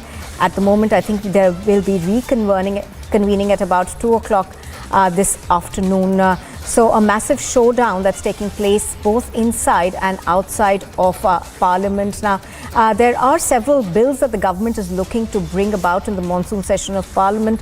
14 of them have also been worked upon. But what we are given to understand is that the government is looking to move about 32 bills in this monsoon session of Parliament. Yesterday, of course, was the monsoon session's beginning, which began essentially with the presidential elections.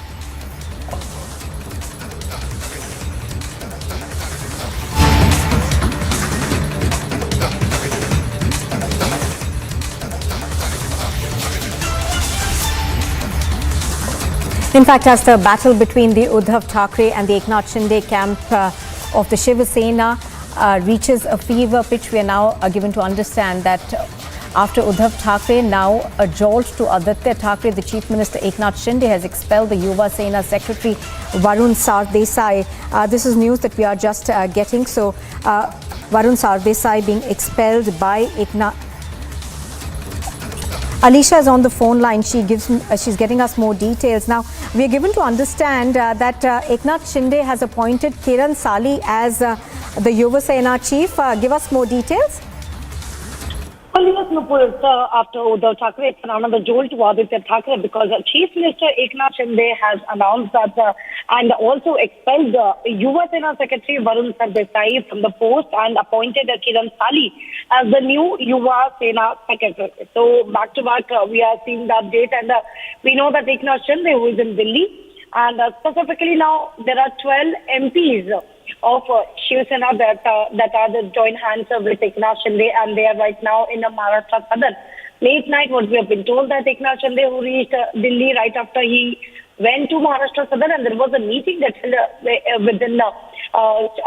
within Chief Minister and MP, and there were several of the discussions. And now what we know that by around 11:15 a.m., where all the MPs are likely to go to the Lok Sabha Speaker office for the letter, and it is something between 12 p.m. to 1 p.m. The Lok Sabha Secretary will issue the appointment letter of Rahul Shewale as the leader of Shiv Sena Parliamentary Party. And along with this, Rahul Shewale likely to be announced as the group leader of Shiv Sena, and Bhavna Gavli will be announced as the chief whip. Most importantly, there will be also an official announcement. There is a press conference that is being scheduled between 2 p.m. to 3 p.m. where Chief Minister Eknath Shinde and MPs will be addressing the press, and of course there will be more of the information that will getting how MPs who were at a certain point aware with Uddhav Thackeray has suddenly changed mind and came with Eknath Shinde. So that is something will be very interesting to know. Because this is something, we know that the meeting that held yesterday in Trident Hotel, where Eknath Shinde went to meet all the MLAs. Right. And there was a meeting where all the MPs have joined those meetings via video conference. So yes, this is a schedule of what we will get to know. And even most likely all MPs likely to meet even union. Absolutely. As you're pointing out, of course, Eknath Shinde is also in the capital today. Now stay with us, Alicia. More news coming in. In fact, days after Ramdas Kadam had resigned from the Shiv Sena as the party leader, he has now extended support to Eknath Shinde faction. Alicia, can you give us more details on that as well? We are given to understand that Ramdas Kadam had in fact in his resignation letter also written to Uddhav Thackeray, where he talked about how, you know, Uddhav Thackeray had no time to meet his MPs and MLAs once he'd become Chief Minister. Well, yes, we saw that letter that he wanted to resign from the party itself is just because the injustice that has been done by Uddhav Thackeray being a chief minister at that point of time. He clearly mentioned and given a detailed about it. But yes, at the time we saw that he joined Eknath Shinde camp, and there was a meeting right after that when Eknath Shinde has announced the party's National Executive Committee. And not only the Deepak Kesarkar, who has been elected as a chief spokesperson, but yes, Ramdas Kadam has been appointed as the leaders in National Executive Committee along with Anand Rao Arasul. And moreover, the other MLAs that Yashwant Jadhav, Gulab Rao Patil, Uday Samant, Sharada Ponte, Tanaji Sawant, Shivaji Rao Patil has been appointed as the deputy leader. So, well, yes, we know the time Ramdas Kadam has given a letter clearly stating the injustice that is he's been going through since a year, and since the time Uddhav Thackeray became the chief minister. There were no party lines, and there was something Bhaisab Thackeray never wanted to, is what I mentioned in that letter. And even we know that Ramdas Kadam was also expelled from Uddhav Thackeray-led Shiv Sena, the letter that was given. But even after that, he's been made as leader in National Executive Committee, the new National Executive Committee that has been, made by Chief Minister Eknath Shinde yesterday. All right, so what we are given to understand, Alicia, is that even as these developments take place and the numbers, clearly on the side of Eknath Shinde, he's also in the national capital today. He was expected to meet the Election Commission earlier. So can you give us more details on that as well? Well, yes, now while appointing the National Committee meeting, National Executive Committee, it's left nothing with Eknath Shinde, but he can now to meet Election Commission to claim that it is the real Shiv Sena. Because it's not only about the MLAs, but also we saw that now members of parliament are getting in touch. They have given their full support to Eknath Shinde, which really shows that Eknath Shinde, who has been appointed, this all moves comes after Eknath Shinde appointed new party National Committee, Executive Committee. And even we know that Shinde faction is likely to meet Election Commission with a resolution that has been passed by the new National Executive Committee yesterday to claim it is the real Shiv Sena. Whether the fact, the statement, whether it is coming up from Uddhav Thackeray itself or whether it is Sanjay Raut, clearly stating we are ready to fight, whether for a party or whether it is for a symbol. But what the legacy that has been taken forward by Eknath Shinde, clearly mentioning that he is taking forward the legacy of Bhaisab Thackeray, that is the Hindutva ideology, which is where all the leaders and workers are getting in touch with him, and he is getting a full support, because the support is only not from the MLAs, but also from municipal corporation corporators, and this is why now. So essentially what we are expecting to see at about 2 o'clock this afternoon is a show of strength of MPs.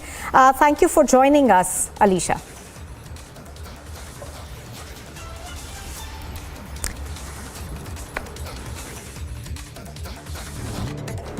And here's a look at some more news in brief. The Congress MP Manikam Tagore has given an adjournment motion notice in the Lok Sabha on the issue of imposition of 5% GST on essential items. The monsoon session of Parliament began yesterday.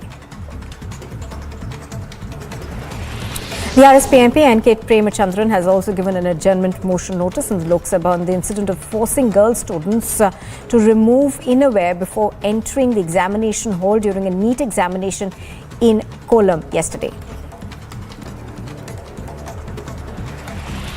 In a series of notices to the monsoon session of Parliament, the RJD MP Manoj Jha has given a suspension of business notice in the Rajya Sabha to discuss implications of the Agnipath scheme and denial of opportunities to RRB aspirants.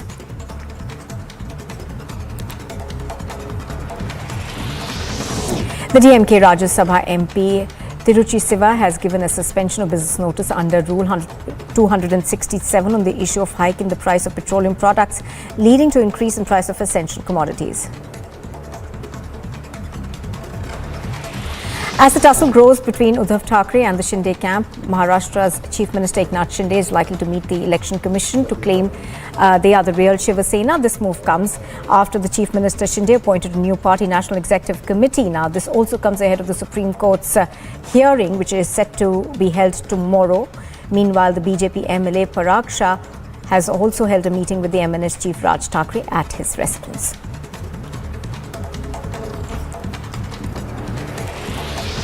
The Kerala Youth Congress Vice President K.S. Sabrinathan will appear before the Assistant Commissioner of Police Shagumugam at 10 would have appeared by now, of course, in connection with the alleged protest against Chief Minister Pinarayi Vijayan inside a flight. The father of the victim, Ramalingam, has approached the Supreme Court to appoint their own doctor to conduct a second post-mortem. He is also likely to file an appeal requesting the petition to be heard urgently today. Meanwhile, the Directorate of Matriculation has sent a notice to 987 private schools seeking an explanation from them over closing of schools against the government's advice. The Congress in Jammu and Kashmir will be holding a massive protest on the 21st of June. The Congress party will hold a protest against the ED for summoning Congress leader Sonia Gandhi in the National Herald case. Meanwhile, senior Jammu and Kashmir Congress leaders have been asked to reach Jammu by tomorrow evening. The BJP MP Kirori Lal Meela has alleged a death threat by a man identifying himself as Qadir Ali Rajasthani, accusing him of spreading hate against Muslims. Qadir Ali, in his letter shared by Meena with the media, expressed his anger at Meena's advocacy of Hindus and considering himself a Hindu leader. The BJP MP has written to the Rajasthan MP Ashok Gehlot on the worsening security conditions in Rajasthan.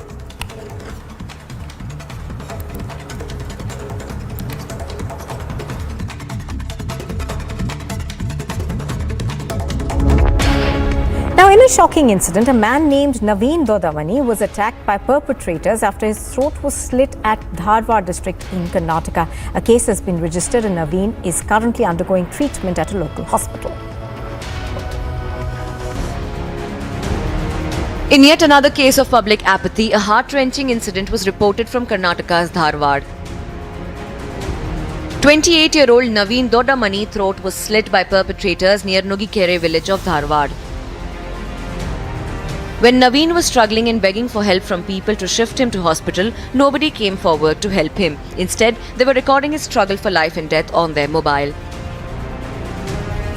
At last, police called an ambulance and shifted to KIMS Hospital of Dharwad. Meanwhile, Naveen Dodamani is undergoing treatment at the hospital. Dharwad police has registered a case against the miscreants at Dharwad Rural Police Station and further probe is underway to nab the criminals. Remember, this comes into light after recent incidents of attacks in Udaipur and Amravati. Bureau Report, Republic TV.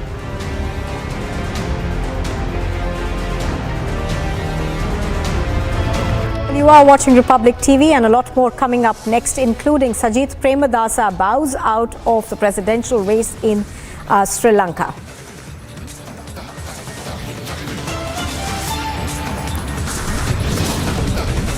Trouble mounts for the tainted ex-Mumbai top cop. The ED is to grill Sanjay Pandey as the NSE phone tapping scandal explodes.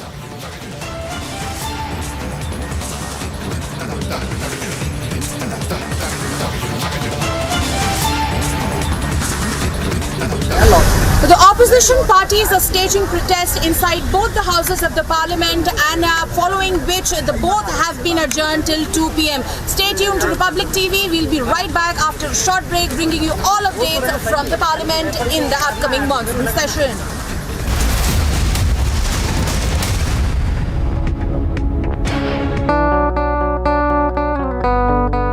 My app ಒಂದು app launch ಆಗಿದೆ. ಇದು ಒಂದು auto ಡ್ರೈವರ್ಸ್ಗೆಲ್ಲ ತುಂಬ ಹೊಸ ಅನುಭವ. ಹಾಗಾಗಿ ಯಾವುದೇ ತೊಂದರೆ ಇಲ್ದಿರ ಇದನ್ನು ನಾವು ಎಲ್ಲ ಆಟೋ ಡ್ರೈವರ್ಸು ಉಪಯೋಗಿಸ್ಕೋಬೋದು. ದಿನಕ್ಕೆ 29 ರೂಪಾಯಿ ಹಾಗೂ ತಿಂಗಳಿಗೆ 499 ರೂಪಾಯಿ. ಯಾವುದೇ ಒಂದು ಕಮಿಷನ್ 30% ಕಮಿಷನ್ ಇಲ್ದಿರ ಇನ್ನೊಬ್ಬ ಅಗ್ರಿಗೇಟ್ಸ್ಗೆ ನಾವು ಕೊಡ್ದಿರ ನಮ್ಮ ಸಂಪಾದನೆ ಹಣನ ನಾವು ತೊಗೊಂಡೋಗ್ಬೋದು. ನಾವು ಕಷ್ಟಪಟ್ಟ ಹಣ ನಮ್ಮ ಹತ್ರನೇ ಇರುತ್ತೆ. ನನ್ನ ಸಂಪೂರ್ಣ ದುಡಿಮೆ ನನ್ನ ಹತ್ರ ಇದೆ. ನಾನು ಖುಷಿಯಾಗಿದ್ದೀನಿ.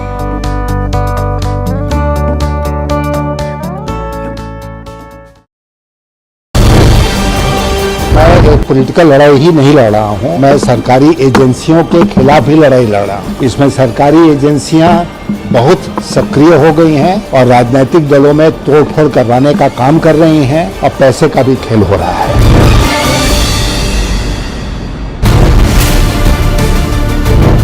jolt has now been given to Uddhav Thackeray. Ram Kadam has now put down his papers and he was a very close aide of Uddhav Thackeray. Uddhav Thackeray camp is going to respond on this big development which has taken place in the politics of Maharashtra.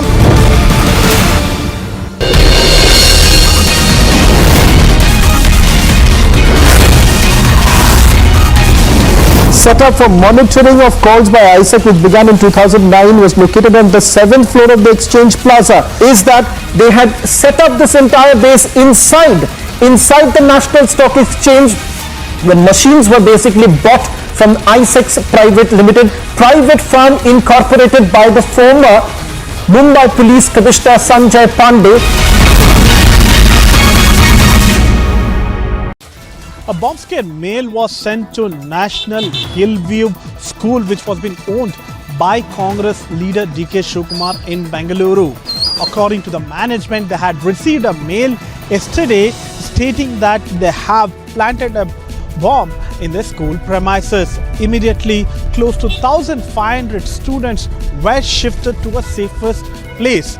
And even the police had rushed to the spot along with the bomb squad, which has already checked every nook and corner, and they have also said that they haven't found anything. Officers, they have cooperated. Immediately I have given instruction to my secretary and all the staff to vacate the entire building. The children was there, almost 1,500 odd. We have shifted all the children. Now the inspection is going on. As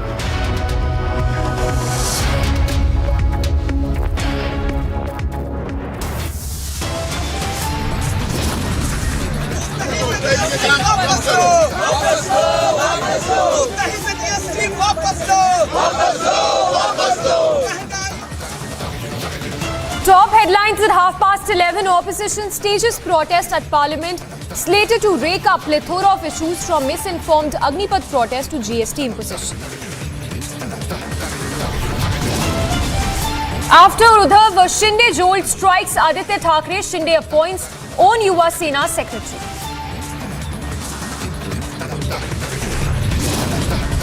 Yogi Adityanath sets record straight on Lucknow Mall Namaz controversy, says no worship in public places.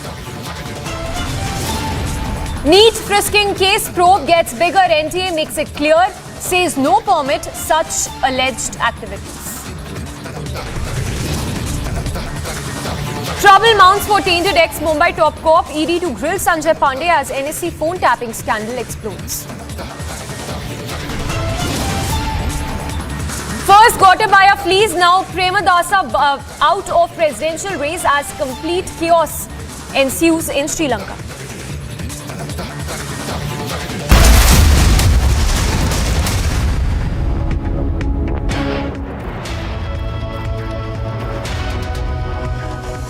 Good morning viewers, thanks for tuning in. You're watching Live and Breaking and I'm Samiksha Srivastava. Straight away starting with breaking news coming.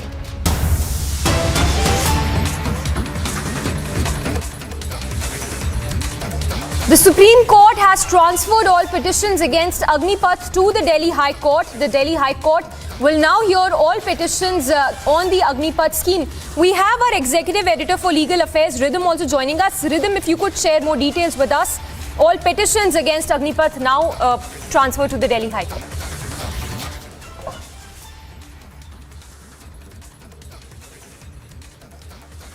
Yes, that's right. Today, the Supreme Court has, for now, transferred all the cases to the Delhi High Court. The Supreme Court, while doing so, has said it's not mandatory that the Supreme Court will hear all the pleas. Prashant Bhushan had come forward and said that these transfer petitions need to be filed against the Agnipath scheme to the Delhi High Court.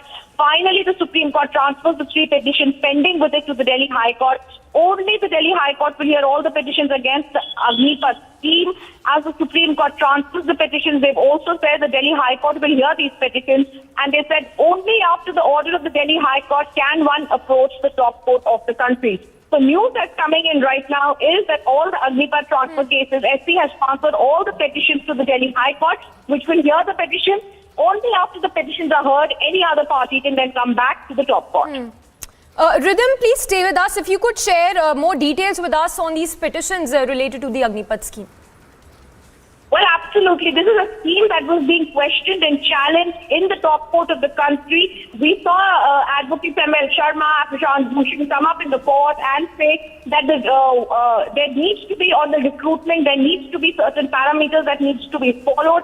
Supreme Court had then heard the case challenging the Agnipath recruitment. They, after hearing this scheme, have said, and there was some backlash that was being faced.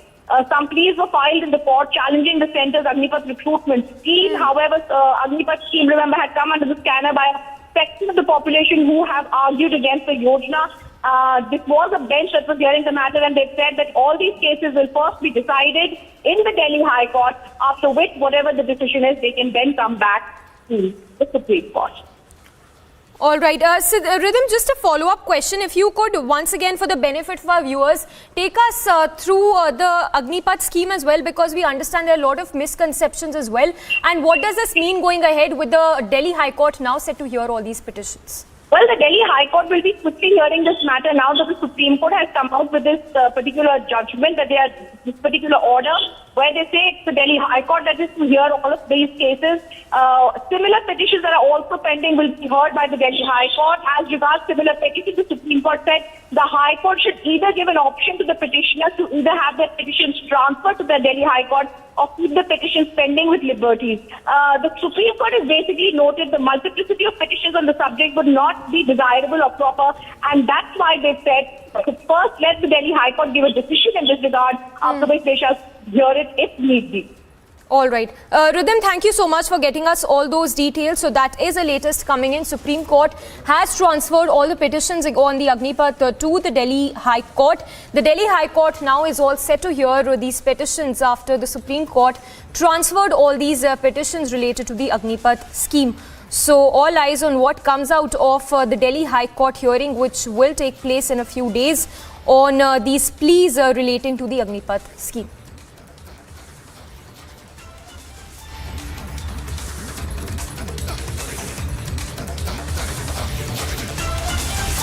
So that is a news break coming in this hour. The Supreme Court transferring all petitions on the Agnipath to the Delhi High Court.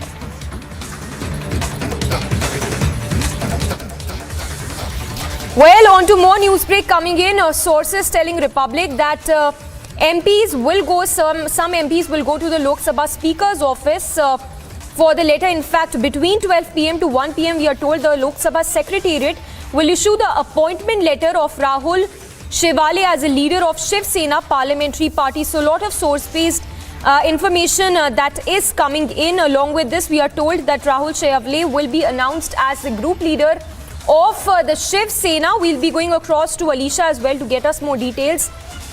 But that is the news break coming in. MP is likely to meet Amit Shah. That is a big news break coming in. Of course, this comes as another news break that was reported just a short while back of the jolt for Aditya Thackeray. With Shinde now in full control of what it seems of the Shiv Sena. Remember, it's a legacy war that has broken out between the two factions, the Uddhav-led camp as well as Shinde-led camp as well. And the news break that is coming in at this point is that the MPs are likely to meet Home Minister Amit Shah. In fact, we are also told that there's going to be a press conference that will be chaired by Chief Minister Eknath Shinde and MPs at Maharashtra Southern between 2 p.m. and 3 p.m. So we have Alicia also joining us, reporting live on that story. Alicia, give us more details, what you're learning, because we understand there's a joint briefing also that is expected, in fact a press briefing expected by the Chief Minister Shinde at 2 p.m. Well, yes, Amisha, there will be a press conference of Chief Minister Eknath Shinde and the other MPs who have joined the Shinde camp at Maharashtra Southern between 2 p.m. and 3 p.m. But before that, they are going to meet, all the MPs are going to meet Lok Sabha Speaker Om Birla as well, because we know that yesterday there was an appointment of the new National Executive Committee. And right after that, there was a leader that has been appointed. But moreover, now what we have been told, that right after this committee that has been appointed, now Rahul Shewale will be will be appointed as the leader of the Shiv Sena Parliamentary Party, and Bhavna Gavli will be announced as the chief whip. So this is very important to understand that there are series of meetings. The series of meetings that has been ongoing, and we know that last night where Eknath Shinde has reached Delhi. Right after that, what is important to know, because not only the MLAs, but also now the Member of Parliament, which they have showed their support, they have extended their support. They have showed their support, they have extended their support, and we know that there are 12 MPs. Even the Y-level security that has been given to all 12 MPs. But today, the meeting that has been scheduled with Lok Sabha Speaker, this is to appoint, Rahul Shewale as the leader of the Shiv Sena parliamentary party. As we know that for now, Vinayak Raut is the group leader. But now when the majority is with Eknath Shinde. So this action, this move come after the appointment of the National Executive Committee that was appointed yesterday in a meeting, and we know that not only the MLS but also the MP has joined those meeting, the last evening meeting with Eknath Shinde in Trident, and they joined via video conference, and right after that there was the decision that has been taken. So yes, the MPs will go to meet Lok Sabha Speaker. On other hand, by around 2 and 3 p.m, in between 2 and 3 p.m, where there will be a press conference of Chief Minister Eknath Shinde and the other MPs who is supporting Eknath Shinde. Yes, Alicia, just a follow-up question. If you could talk to us about this Y security cover that has been given to some some leaders, if you could share more details with us. Well, yes, Samiksha, we saw what has happened when the time the MLAs were supported and went to Guwahati. There were many of the offices that were under attack, and many office of MLAs that was vandalized. After which the security, and now the Maharashtra, when it comes to Maharashtra, Eknath Shinde is the chief minister and he has the power, to take the decision, which is why since the time all 12 MPs who decided to give support to Eknath Shinde, and they have already met Eknath Shinde, after which from the center and from the state government, Y-level security has been given. So the paramilitary personnel will be deployed at all those 12 MPs, resident, and also to their offices, so that the law and order situation, we know at that point of time when Eknath Shinde went to the Guwahati, the law and order situation was something was taken by Shiv Sainik, because many of their offices were vandalized, and after which the time MP also has started, have extended the support to Eknath Shinde. The decision has been taken to provide Y-level security, where paramilitary personnel will be deployed at 12 MPs resident and their offices. All right, Alicia, thank you so much. We'll keep coming back to you as you track all the latest. So Eknath Shinde, who is all set to address the media post 2 p.m. today, and of course this also comes close on the heels of the appointment letter of Rahul Shewale as the leader of Shiv Sena parliamentary party. So tracking all the latest on Uddhav versus Shinde camp. Remember, a legacy war that is that is also in the limelight. The legacy war between the Uddhav-led faction as well as Chief Minister Shinde-led faction, and Shinde there appointing, expelling the Yuva secretary, Sena secretary as well.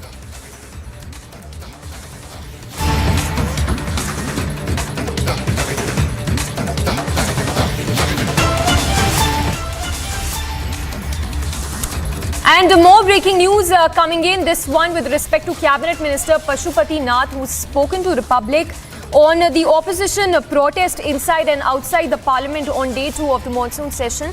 Let's listen into that exclusive conversation we had with the Cabinet Minister Pashupati Nath. काम है हंगामा करना जी, लोग हंगामा कर रहा है, उसकी चिंता क्यों करते हैं? सरकार महंगाई के लेकर सतर्क है, इतना बड़ा देश है, महंगाई पर सरकार सतर्क है, विपक्ष का काम है विरोध करना। तख्ती लेके अंदर जाना और गलत है, ये गलत है, ये 100% गलत है, ऐसा नहीं होना चाहिए। पार्लियामेंट नहीं चलने देना सर, ये भी गलत। लगातार अब पूरा देश के लोगों की नजर, देखिए पार्लियामेंट लोकतंत्र का मंदिर है, 135 करोड़ की आबादी है देश में, सभी का नज़र है पार्लियामेंट हाउस में कि हमारा सांसद, हमारा प्रतिनिधि क्या करता है, नहीं करता है। इससे विपक्ष इस संबंध में पूरे देश में एक गलत मैसेज जा रहा है। विपक्ष को पार्लियामेंट चलने देना चाहिए, ये हमारी राय है। विपक्ष का काम है हंगामा करना जी, लोग हंगामा कर रहा है, उसकी चिंता क्यों करते हैं? सरकार महंगाई के लेकर सतर्क है, इतना बड़ा देश है, महंगाई करें, सरकार सतर्क है, विपक्ष का काम है विरोध करना। तख्ती लेके अंदर जाना और ये गलत है, ये गलत है, ये 100% गलत है, ऐसा नहीं होना चाहिए। पार्लियामेंट नहीं चलने देना सर, ये भी गलत है। लगातार अब पूरा देश के लोगों की नजर, देखिए पार्लियामेंट लोकतंत्र का मंदिर है, 135 करोड़ की आबादी है देश में, सभी का नज़र है पार्लियामेंट हाउस में कि हमारा सांसद, हमारा प्रतिनिधि क्या करता है, नहीं करता है। इससे विपक्ष इस संबंध में पूरे देश में एक गलत मैसेज जा रहा है। विपक्ष को पार्लियामेंट चलने देना चाहिए, ये हमारी राय है। विपक्ष का काम है।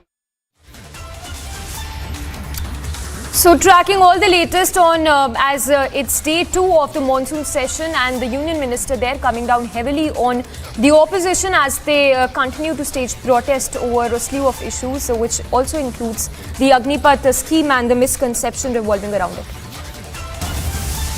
जो परेशान है उसके लिए स्लोगन शाउटिंग और धरना दिया। हम मानते थे कि कम से कम आज हाउस के अंदर जब हम जाएंगे तो यहां चर्चा का मौका दिया जाएगा।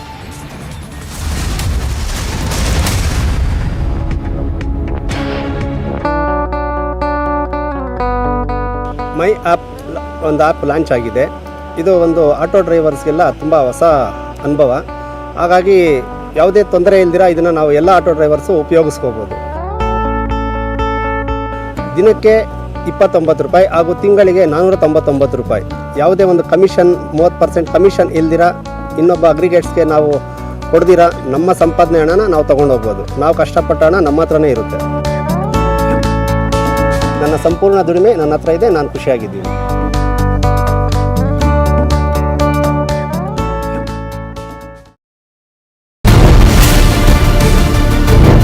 Jolt has now been given to Uddhav Thackeray. Ram Kadam has now put down his papers and he was a very close aide of Uddhav Thackeray. Uddhav Thackeray camp is going to respond on this big development which has taken place in the politics of Maharashtra.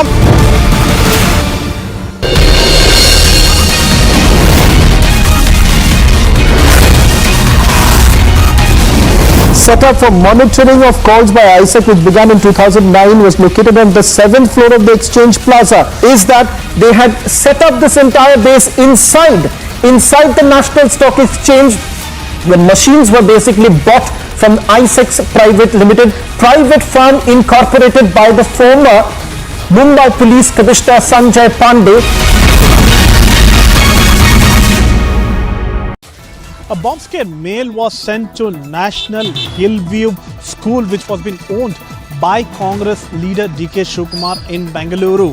According to the management, they had received a mail yesterday stating that they have planted a bomb in the school premises.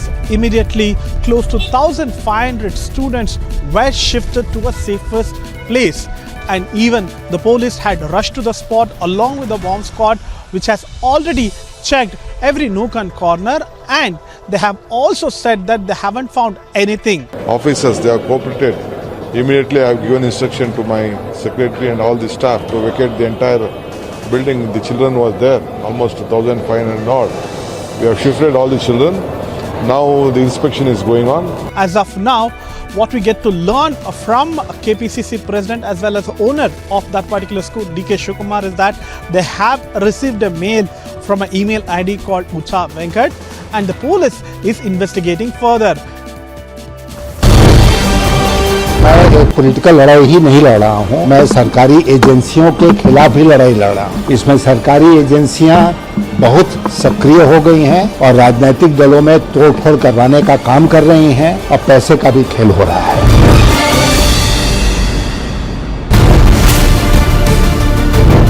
Jolt has now been given to Uddhav Thackeray. Ram Kadam has now put down his papers and he was a very close aide of Uddhav Thackeray. Uddhav Thackeray camp is going to respond on this big development which has taken place in the politics of Maharashtra.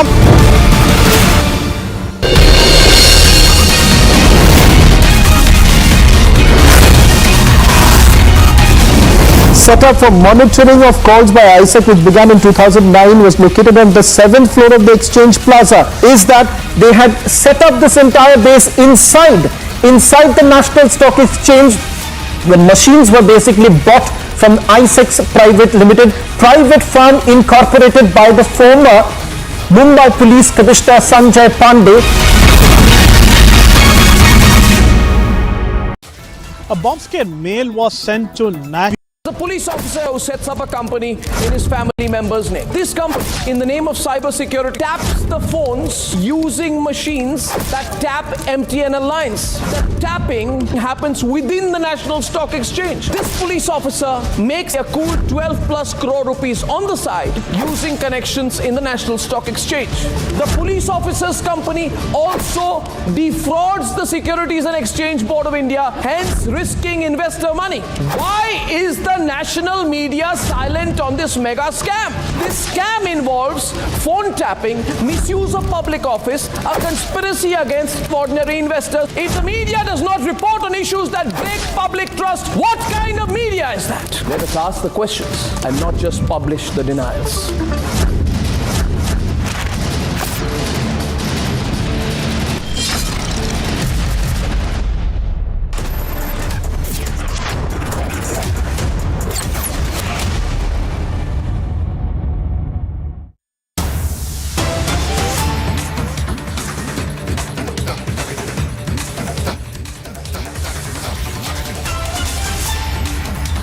And more breaking news coming in. Army has issued a clarification fact-checking the opposition after some of the opposition leaders claimed that for the first time in the history of India, caste is being asked in army recruitment. We have our senior executive editor Abhishek also joining us. Abhishek, the army now fact-checking the opposition over some bizarre claims made by them with respect to the Agnipath scheme. Give us more details.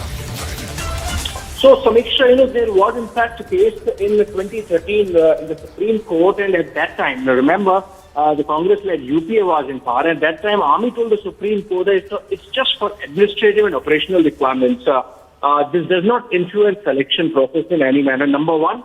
Number two, as it happens, because you are serving in the Army, sometimes you are called for making that supreme sacrifice.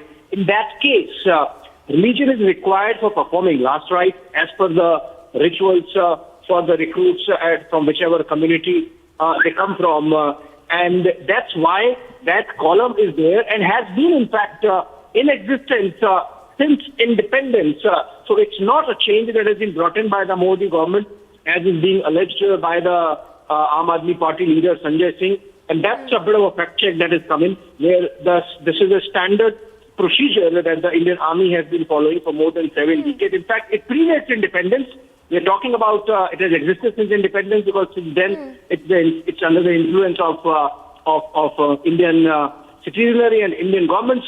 But even before it existed, and the purposes, as I explained, are procedural, not operational, and administrative, and do not influence the selection process, as also the fact that because you are in the armed forces, you might end up making that supreme sacrifice.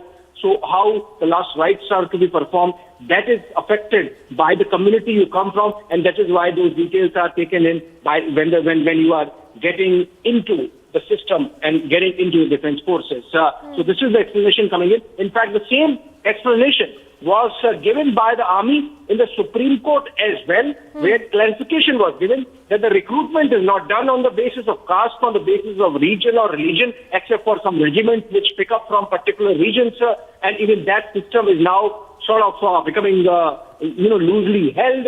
But what is important is that this is purely administrative and for the sake of operational requirements, nothing to do with recruitment per se. Samiksha. Yes. Abhishek, just a follow-up question, like you are telling us, this is... Well, Abhishek, stay with us. We have Major General Dhruv Katoch also joining us. If I can take one question from him. Sir, if I can get your first response to the Army now fact-checking the opposition over the bizarre claim that it made with regard to the caste when we talk about the Agnipath scheme. No, you see, the Army is not based on caste in the sense which is being laid out. So there is no caste-based which is carried out in the Indian Army, or either for recruitment or otherwise. Yes. Well, that's the news that we are also putting out, sir. Thank you for responding and giving your response. So the Army there fact-checking to the opposition on Agniveer scheme as well, going on record responding to the bizarre claim that has been made by the opposition. And our senior executive editor Abhishek continues to be with us. Abhishek, if you could share more details with us, because this is one of the few many misconceptions that the opposition seems to be spreading when we talk about the Agnipath scheme. Well, so what has happened is, Samiksha, that earlier in the day, we have Sanjay Singh of the Aam Aadmi Party. He has tweeted from the Joint Indian Army homepage online and said that why do the army need caste certificate and religion certificate? Now, it's a long list of certificates that army takes, which includes the domicile certificate, the caste and religion certificate, the school character certificate, that you are unmarried, that certificate. And Sanjay Singh was essentially alleging that apart from Agniveer, are you trying to make the armed forces Jativeer by bringing in the element of caste? Now, in that context, this accusation has come in from the sources, Samiksha, where this fact has been brought out that this has been going on since independence and prior, and that this has nothing to do with the recruitment itself. It is only post-recruitment for operational purposes, for some regiment purposes, like you distribute regiments based on region and caste. Some institutions that have existed since before independence. In fact, during the Agnipath protest... All right. Abhishek, I'm sorry, I'll have to interrupt you. We'll come back to you after this very, very short break.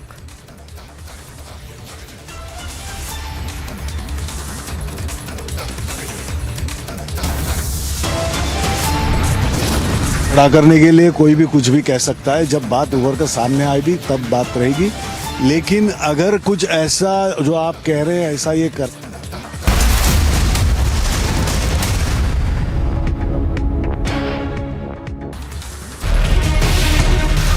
As the tussle grows more intense between the Shinde and Uddhav camp, Shinde will meet the MPs of his faction, reaffirming their claim in the parliament. Shinde claimed that his camp has 18 MPs and denied the claim of having just 12 MPs. He also said that he has unwavering faith and trust in the judiciary with regards to Uddhav's plea in Supreme Court for the disqualifications of MLAs. अद्याप खासदार भेटले नाहीत, उद्या नक्की भेटतील. 12 कशाला 18 खासदार आहेत आपले, सगळे भेटतील. आणि आता मी भेटलो, वकिलांच्या बरोबर चर्चा केली. ओबीसीचा जो प्रश्न आहे अतिशय महाराष्ट्राच्या ओबीसी समाजाच्या दृष्टीने महत्त्वाचा आहे. राज्य सरकार ओबीसी समाजाला न्याय देण्यासाठी कटिबद्ध आहे, त्यामुळे तो विषय महत्त्वाचा घेऊन मी ते आले. Bureau report, Republic TV.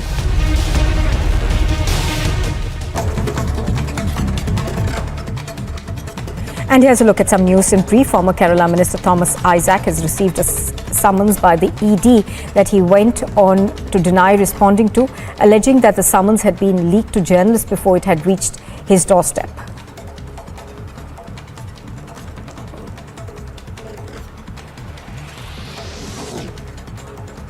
Opposition candidate for the vice presidential poll, Margaret Alva, has said that vice presidential elections will be a tough one, but asserted that in politics the issue was fighting the battle and not winning or losing. Animal rights activist Maneka Gandhi has written to the Karnataka Chief Minister to announce a probe into the electrocution of an elephant in the state's Hassan district, alleging that the JDS MP was attempting to influence the case, which in all probability was one of elephant poaching.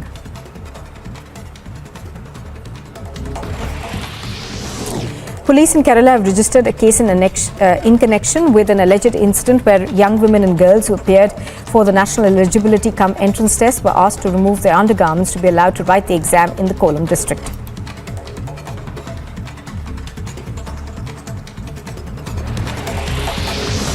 Mumbai's Chhatrapati Shivaji Maharaj terminus was illuminated with tricolour lights on the eve of the commencement of a week celebrating Azadi Ki Rail Gadi or stations organised as part of the Azadi Ka Amrit Mahotsav.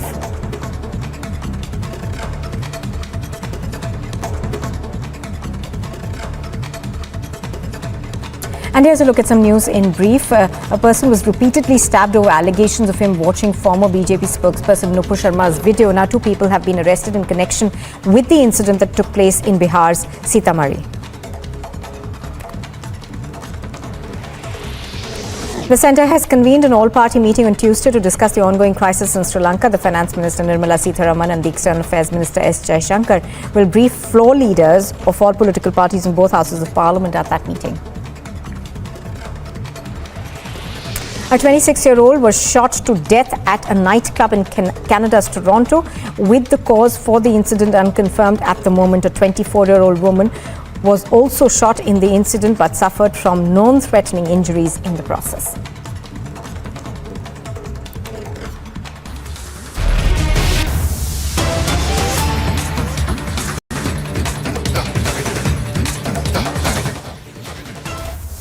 Well, on your screens right now, of course, is Margaret Alva of the Congress Party filing her nomination for Vice President. She is, of course, supported by various Congress leaders on her right and her left, senior leaders of the Congress Party, including Rahul Gandhi. I think that was Mallikarjun Kharge, who we had earlier. Also, we can, in those visuals, I think, see Sharad Pawar over there. So the opposition, of course, is supporting the candidature of Margaret Alva. The 80-year-old Congress leader has been in various positions. She is she of course is filing her nomination papers currently as the opposition's candidate for Vice President. Do remember that Mr. Dhankar had filed the nomination yesterday. He was supported by the senior leaders of the BJP yesterday. Niranjan, of course, continues to join us right now. Niranjan, Margaret Alva over there filing her nomination as the vice presidential candidate.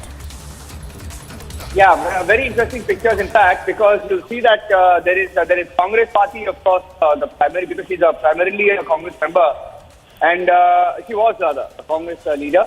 And you have Mallikarjun Kharge, senior Congress leader, Rahul Gandhi, Jairam Ramesh, Sharad Pawar is there, NCP chief Sharad Pawar, Sitaram Yechuri, and I don't know which party I can call Raut, but as of this minute, he's part of the Uddhav faction of leaders. Perhaps the only few MPs left in Uddhav faction, and he's representing the Sena Uddhav faction there.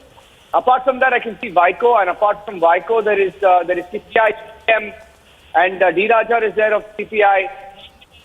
Also Ram Gopal Yadav of the Samajwadi Party, RJD also there. I saw an RJD MP.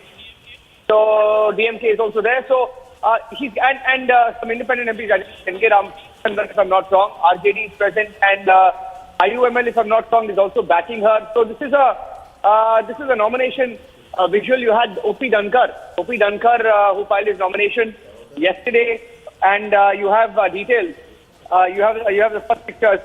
You have the first pictures of Margaret Alva filing her nomination. She is the vice presidential pick. But I have to point out that I don't see the Trinamool Congress here. So I don't know whether I'm reading it correctly, but if I'm not wrong, the Trinamool Congress has not decided. Trinamool Congress has not decided. I don't see the parliamentarian here.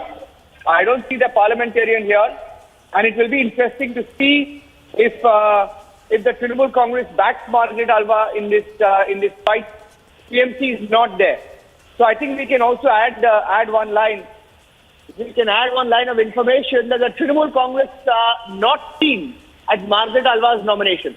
So it also gives you an idea on whether Mamata Banerjee is sort of going to back O.P. Dhankar, and I mean Jagdeep Dhankar, I beg your pardon. That will be very, very interesting. Jagdeep Dhankar has been the governor of West Bengal and was the governor, and he's now a vice presidential nominee, and he's got the numbers with him, because even in this particular case, some of the opposition parties are backing Jagdeep Dhankar on this. Trinamool Congress and the Aam Aadmi Party had skipped the meeting earlier as well. So both PMC and Aam Aadmi Party had skipped that meeting, and I don't see their representatives in this particular meeting. And looks like they, even though they're not official, it could go anyway. But as of this minute, the Congress Party, NCP, primarily the few parties that stick together on such issues are backing Margaret Alva. Will be interesting to see Margaret Alva herself. Has been a Congress, has been a union minister, talking about Trinamool Congress and why they're not here. Hearing that the party leaders could not attend the meeting because they were preoccupied, but that may not be the real reason, is what we are hearing, because the Trinamool Congress was to meet and to take a call, and not sure whether they've done that yet. So Jagdeep Dhankar, you also saw a few days back, had that meeting. Jagdeep Dhankar met with Himanta Biswa Sarma, and if I'm not wrong, Mamata Banerjee was also there. It may have been a courtesy meet, but whatever it is, I think there is a split clearly within the opposition on the vice presidential nominee. It's an apolitical fight, but clearly it's going to be one fought on political lines. Of course, as each side props up their own candidate. There's clearly no consensus candidate, that's for sure.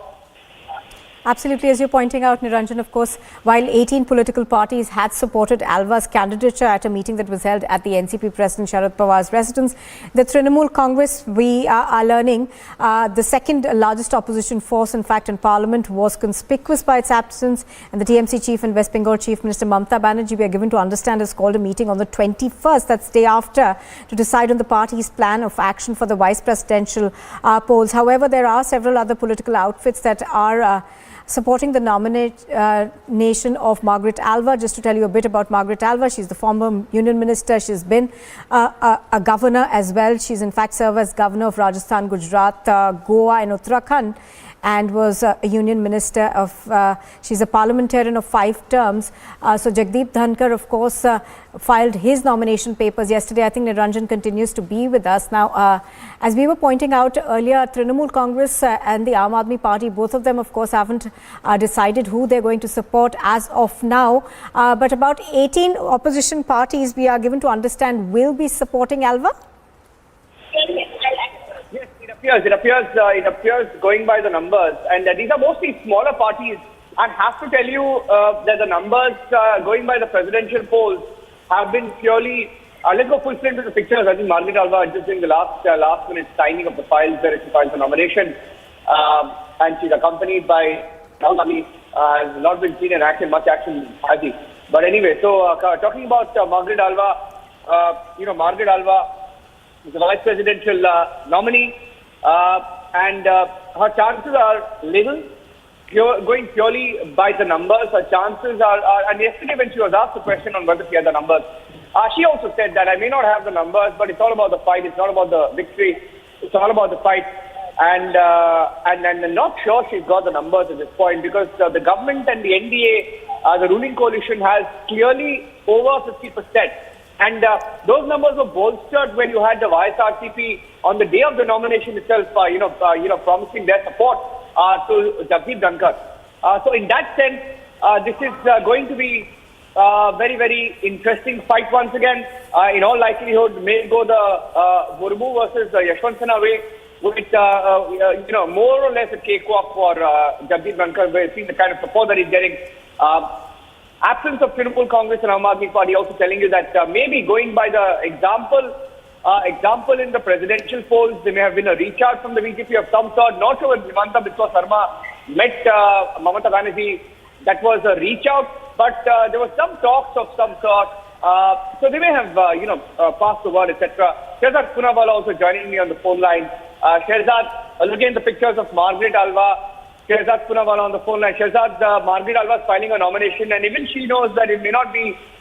And Gaurav Bhatia is also joining us. Okay, so I'll leave it to you, gentlemen. Who wants to go first? Between Shehzad Poonawalla and Gaurav, either of you can go first. And Gaurav, you want to go first only because you're a senior, much more senior in the party, in the spokesman list on the chances of Margaret Alva. Gaurav. See, it is very evident now that Margaret Alva has been used as a pawn, and the question which is very pertinent and needs to be answered is that same Margaret Alva had made serious charges against Sonia Gandhi ji. She is the president of the Congress party and is missing from the picture. This shows that the allegations that were made are very serious in nature, and Sonia Gandhi ji, rather than responding to those allegations, is avoiding looking Margaret Alva in the eye. Second, they were protesting just a few minutes back. Now they are filing this nomination.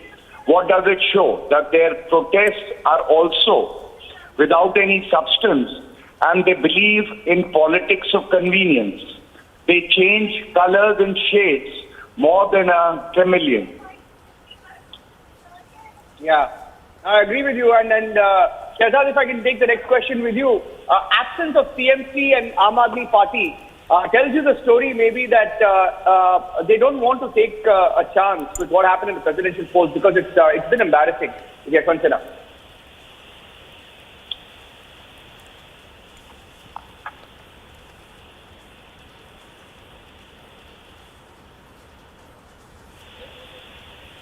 Okay, I think I lost the line there. Okay, we'll stay with the pictures. That's the Margaret Alva after filing a nomination, leaving DMK left, CPI, CPM, accompanying her, the Congress Party, Adhir Ranjan Chaudhary, Jairam Ramesh, Mallikarjun Kharge, leaders of the House, senior leaders, accompanying then Jairam Ramesh, they're seeing pictures leaving after the nomination was filed. Okay, so that's where the story stands. The vice presidential battle also locked right now. Locked. It is going to be Jagdeep Dhankar versus Margaret Alva. Let's see where the story goes. Back to you for now. All right. So pictures on your screen are of Margaret Alva, who's supported by various opposition leaders. 18 political parties, of course, are supporting her nomination. She is filing her nomination papers for the vice presidential candidate. Do remember that the vice president also becomes the chairman of the Rajya Sabha. So in that sense, this post is extremely important because of the chairmanship of the Rajya Sabha as well. And yesterday, of course, the NDA had supported the filing of nomination of Jagdeep Dhankar, who's the West Bengal governor presently.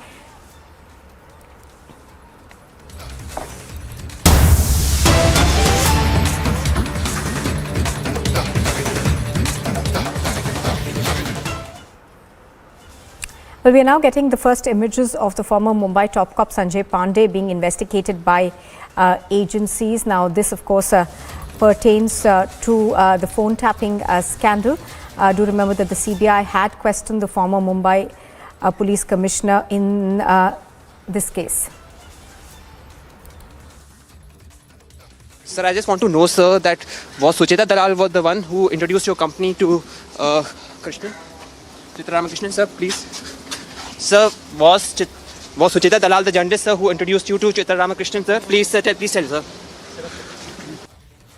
Sir, I just want to know, sir, that was Sucheta Dalal was the one who introduced your company to Krishnan? Ramakrishnan, sir, please. Sir, was Sucheta Dalal the journalist, sir, who introduced you to Ramakrishnan, sir? Please, sir, please tell, sir. Sir, I just want... Now, Sanjay Pandey, of course, is being questioned as part of the co-location case. That's the NSE co-location case over phone tapping allegations of NSE employees. But apart from that, we are also given to understand that the CBI questioned Parambir Singh and him in connection with the 100 crore extortion case that was filed against former Maharashtra Home Minister Anil Deshmukh as well. Our correspondent over there trying to ascertain the facts of the case from Sanjay Pandey, who has been called for questioning by both the CBI and the ED, but not wanting to reply to those comments. Let's once again listen into that audio bite.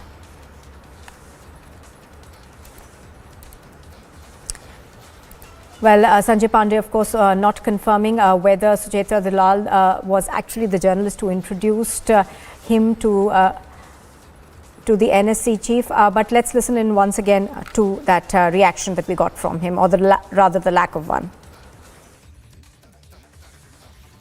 Sir, I just want to know, sir, that was Sucheta Dalal was the one who introduced your company to Krishnan? Ramakrishnan, sir, please. Sir, was Sucheta Dalal the journalist, sir, who introduced you to Ramakrishnan, sir? Please, sir, please tell, sir.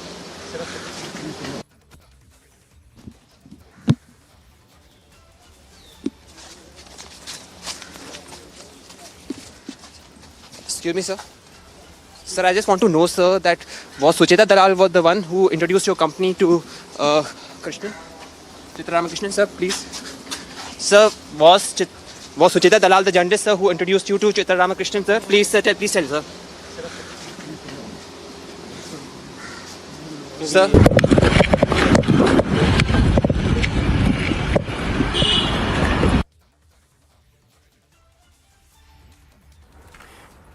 Sanjay Pandey over there ducking questions from Republic TV. Now, earlier on the 15th of July, of course, the ED had summoned Pandey in the NSE co-location case. Now, he'd been asked to appear before them in Delhi for questioning in the illegal phone tapping of NSE personnel.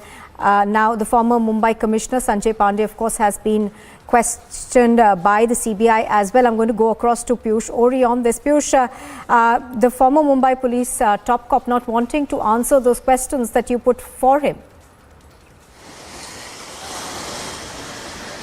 Well, definitely, these are some very uncomfortable and very pertinent questions that now needs to be answered by former top cop of Mumbai Police, Sanjay Pandey. Mind you, these are very grave allegations that are now being leveled against him of how he was trying to, tap the phones of 91 NSE employees and then using it, for whatever purposes which he was using it for. Mind you, this is also a very important news break that has been done by Republic TV of how this phone tapping was being done for so many years at NSE by a company that has been owned by the former top cop of Mumbai Police, Sanjay Pandey, and how this information may have been misused. And there have been a lot of corruption and a lot of irregularities that have now been alleged, which are involved in this case. So on our side, we are at this case ever since this news has been broken. And today, when we saw Sanjay Pandey coming at the ED office, we put forward these very pertinent questions, these allegations that have been leveled against him of the alleged involvement of financial journalist Sajith Dalal, and these questions were not answered to us, unfortunately, by him. Back to you in the studio. Piyush Ori reporting on that from New Delhi. Thank you for joining us. I think we've also got Shravan joining us on this. Shravan, you saw that confrontation that we had with Mr. Pandey not wanting to answer any questions as to whether he was the person who'd actually introduced the two. Well, in fact, Sanjay Pandey has appeared before the Enforcement Directorate. This is the second time that he's made his appearance before the Enforcement Directorate. This time, it becomes extremely crucial, primarily because of the allegations that have been leveled. One, about the firm which he had incorporated back in 2001. And this is the firm which had basically backed the contract from the National Stock Exchange for what they called was a periodic study of cyber vulnerabilities. But what the Enforcement Directorate essentially found out was that illegal interception was basically carried out over 91 NSE employees. Now, the other twist to the tale essentially being is Ryan was basically part of the management of the NSE in the custody of the Enforcement Directorate has made a stunning revelation. He says that it was based on the recommendation by the financial journalist Sajith Dalal that this company, ISEC Securities Private Limited, was given the contract. This contract was roughly about 4.45 crore rupees.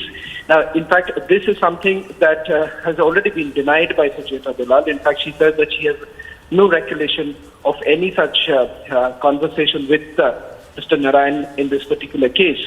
But as far as Sanjay Pandey goes, remember several questions being raised. One, this kind of an illegal interception that was carried out, number one.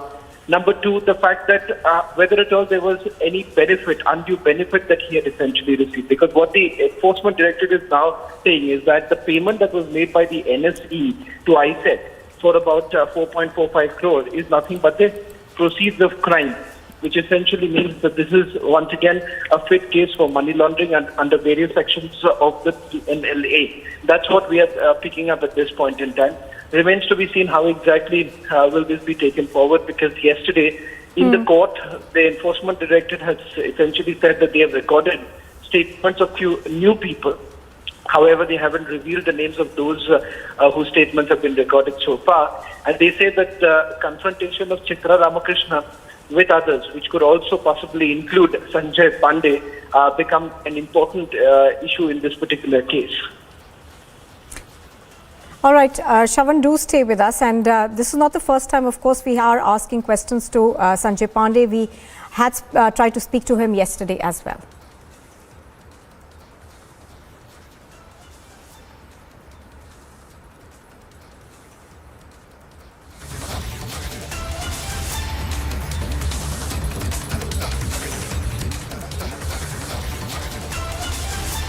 Sir please बोलिए sir. Sir किस लिए बुलाया गया था आपको? Sir please sir. Sir क्या सवाल जवाब हुआ? बातचीत हुई सर, किस लिए आपको बुलाया गया था sir?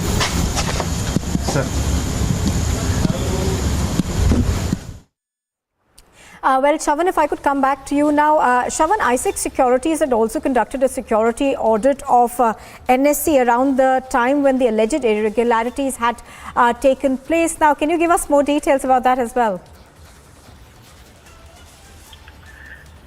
Well, as far as the irregularities in this particular case is concerned, number one, that why exactly would a private firm be given a contract which they called was for a periodic study of cyber vulnerabilities, especially a firm which had absolutely no experience whatsoever. Second, whether at all a due process, due diligence was followed in order to avoid, perhaps hand over this particular contract to ISEC Securities Private Limited. It turns out from the investigation that has been carried out so far that no such tendering process was done. Secondly, there is an email that was basically sent across by Chitra Ramakrishnan to her juniors stating that this company is actually going to carry out the work without even following any such a process in the first place. So that's an important area of investigation to begin with. And whether at all there was some sort of a quid pro quo in this entire matter, because let's not forget what essentially transpired was that Sanjay Pandey, who had basically resigned after several allegations that were leveled against him, departmental inquiries had also taken place, he had suddenly come back to the service. He had basically approached the court and then essentially said that since his resignation was not accepted, he should be reinstated into service. Meanwhile, he had already served at various corporate roles. The question here is whether at all he had declared that he was still running a business. The business which, or a firm which had incorporated in 2001, which was, and thereafter he had stepped down as a directorship. But the fact of the matter is that he was still a shareholder in this very company. Was this actually declared before the government of Maharashtra? That is not known at this point in time. Something that Mr. Sanjay Pandey will have to tell the investigative agencies. Secondly, the other issue that comes up in this case is that if a financial journalist at all has made any sort of recommendation, that we do not know at this point in time. At the end of the day, this is a claim that has been made by two people who are in the custody. If at all there was some sort of a recommendation that was made, on what basis was it made? And what local standard does a financial journalist really have in terms of making any sort of recommendation to a financial institution like that of the National Stock Exchange? And that is something perhaps not the Enforcement Directorate really, but the Central Bureau of Investigation will have to look into. What the Enforcement Directorate would essentially be focusing on is that, one, the proceeds of crime, 4.45 crores, and thereafter also money that ISEC actually received for alleged auditing work. They will have to look into the proceeds of crime, how exactly was this money actually utilized. And secondly, whether at all there was any sort of recommendation that was made, and if the recommendation was made, was there any exchange of money in the first place? So those are areas of the investigation, if I may say so. Absolutely. As you're pointing out, of course, the FIR that's been filed in fact names the former NSE Chief Chitra Ramakrishna, Ravi Narayan and the former Mumbai Commissioner Sanjay Pandey for allegedly tapping the phones of NSE officials and other irregularities. Also, Shravan, what I wanted to ask you was that when this phone tapping was carried out, it was over a prolonged period of time. There were 91 employees, I think, of the NSE whose phones were tapped. Now, that obviously is also under the ambit of the investigation because it was illegal from the word go. Why exactly illegal, Nupur? Because primarily what happens is that if there is any sort of interception that is done, even if it is from the government agencies, let me just give you an example, that if a national investigation agency, or for that matter the Enforcement Directorate, or for that matter even the Central Bureau of Investigation has to carry out any interception, it is not that something that they can do in an ad hoc manner. There is a laid down protocol, and the protocol basically involves a proposal that has to move from the agency to the Ministry of Home Affairs. The Enforcement Directorate essentially does it from the Department of Revenue, but they have to take necessary permissions. Only after the permissions are granted by the Ministry of Home Affairs can any agency carry out any interception, and they need to convince the ministry as to why exactly this interception is required, and mostly this is granted if at all there is a need, if there is a concern of national security. In this particular case, what has essentially happened is that in the garb of saying that this is a periodic study of cyber vulnerabilities, they have essentially put the employees of the National Stock Exchange under massive surveillance. We are talking about over 90 employees of the National Stock Exchange being under surveillance. Secondly, what is even more important is that there was no such consent that was taken from the National Stock Exchange employees that their phones would be under some sort of a surveillance. If you simply go by the claims that have been made by Chitra Ramakrishna and Ravi Narayan, they are essentially indicating that this was all of this was essentially done to ensure that the insider trading does not take place or there is no leakage of information. Right, absolutely. As Shravan Sen is pointing out, of course, these are investigations that the ED as well as the CBI is now conducting. Thank you, Shravan, for joining us. But very, very quickly, we're going to try and play out those confrontations that we've had with Sanjay Pandey, where Republic TV tried to speak to him over allegations that have been levelled. Sir, that was Sucheta Dalal was the one who introduced your company to Krishnan? Chitra Ramakrishnan, sir, please. Sir, was Sucheta Dalal the journalist, sir, who introduced you to Chitra Ramakrishnan, sir? Please, sir, please tell, sir. And here's a look at some more news in brief. Opposition staged a protest at Parliament, raking up a plethora of issues from misinformed Agnivat protest to GST imposition. The army then went on record fact-checking the opposition of the bizarre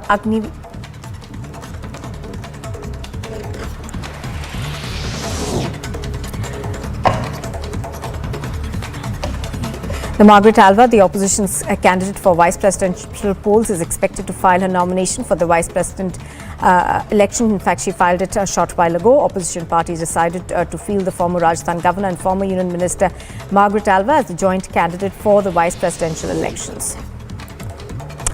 A cloudburst over the India-Tibet border flooded a few villages in Himachal Pradesh's Kinnor district, but no loss of life was reported. The cloudburst occurred in Chango and Shalkar villages at around 7, damaging a small bridge, a crematorium and several orchards.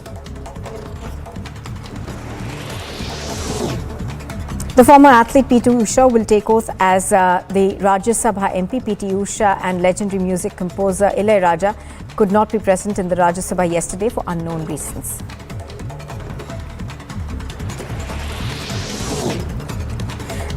Presidential hopeful from the Sri Lankan Parliament and leader of opposition Sajith Premadasa withdrew his candidacy in the current presidential wave against the economic crisis in the country, further announcing the opposition's support for Dallas.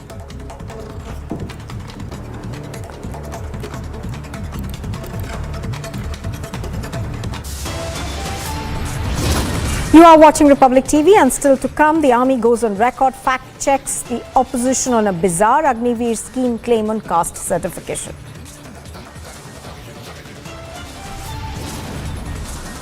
And after Uddhav Thackeray, Shinde jolts, strikes Aditya Thackeray. Shinde appoints his own Yuva Sena secretary.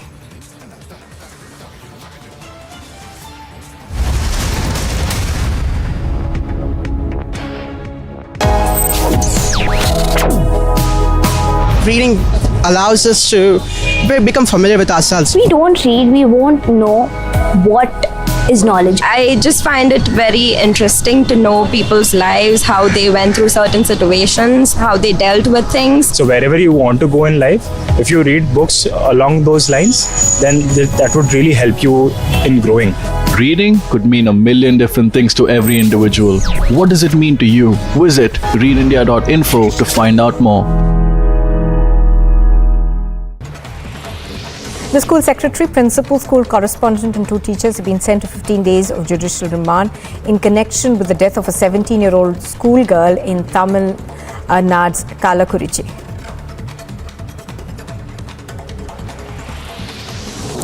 Taking a dig at the central government for the latest round of goods and services hikes on various essential food items, the former Karnataka chief minister and the current leader of the opposition, Siddaramaiah, said that the government is trying to burden people with more taxes instead of helping them. He went on to term the tax as the Gabbar Singh tax, just as many others in the opposition.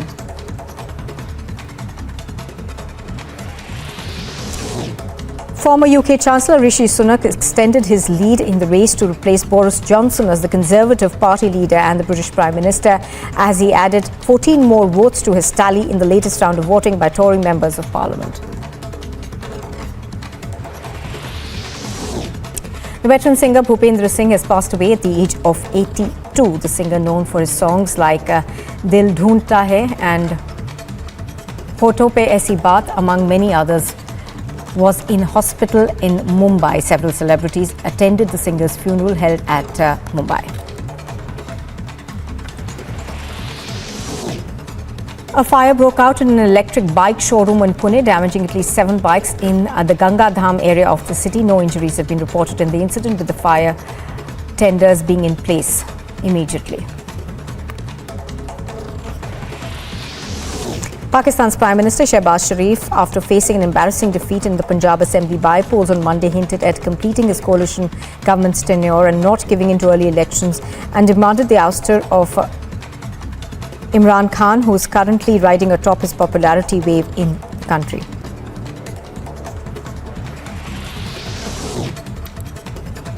Senior TMC leader Abhishek Banerjee mocked the BJP over its decision to put West Bengal MLAs in a Kolkata hotel ahead of the presidential elections, apprehending cross-voting, and claimed that the party's resort politics was back to haunt it.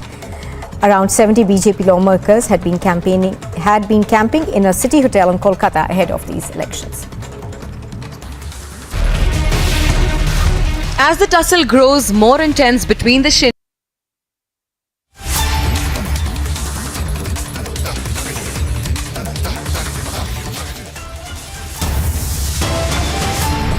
Sir, I just want to know, sir, that was Sucheta Dalal was the one who introduced your company to Krishnan? Ramakrishnan, sir, please. Sir, was Sucheta Dalal the journalist, sir, who introduced you to Chitra Ramakrishnan, sir? Please, please tell, sir.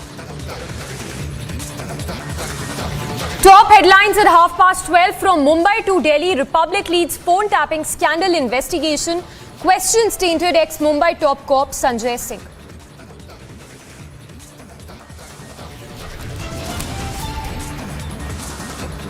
Opposition stages protest at Parliament, rakes up plethora of issues from misinformed Agnipath protest to GST imposition.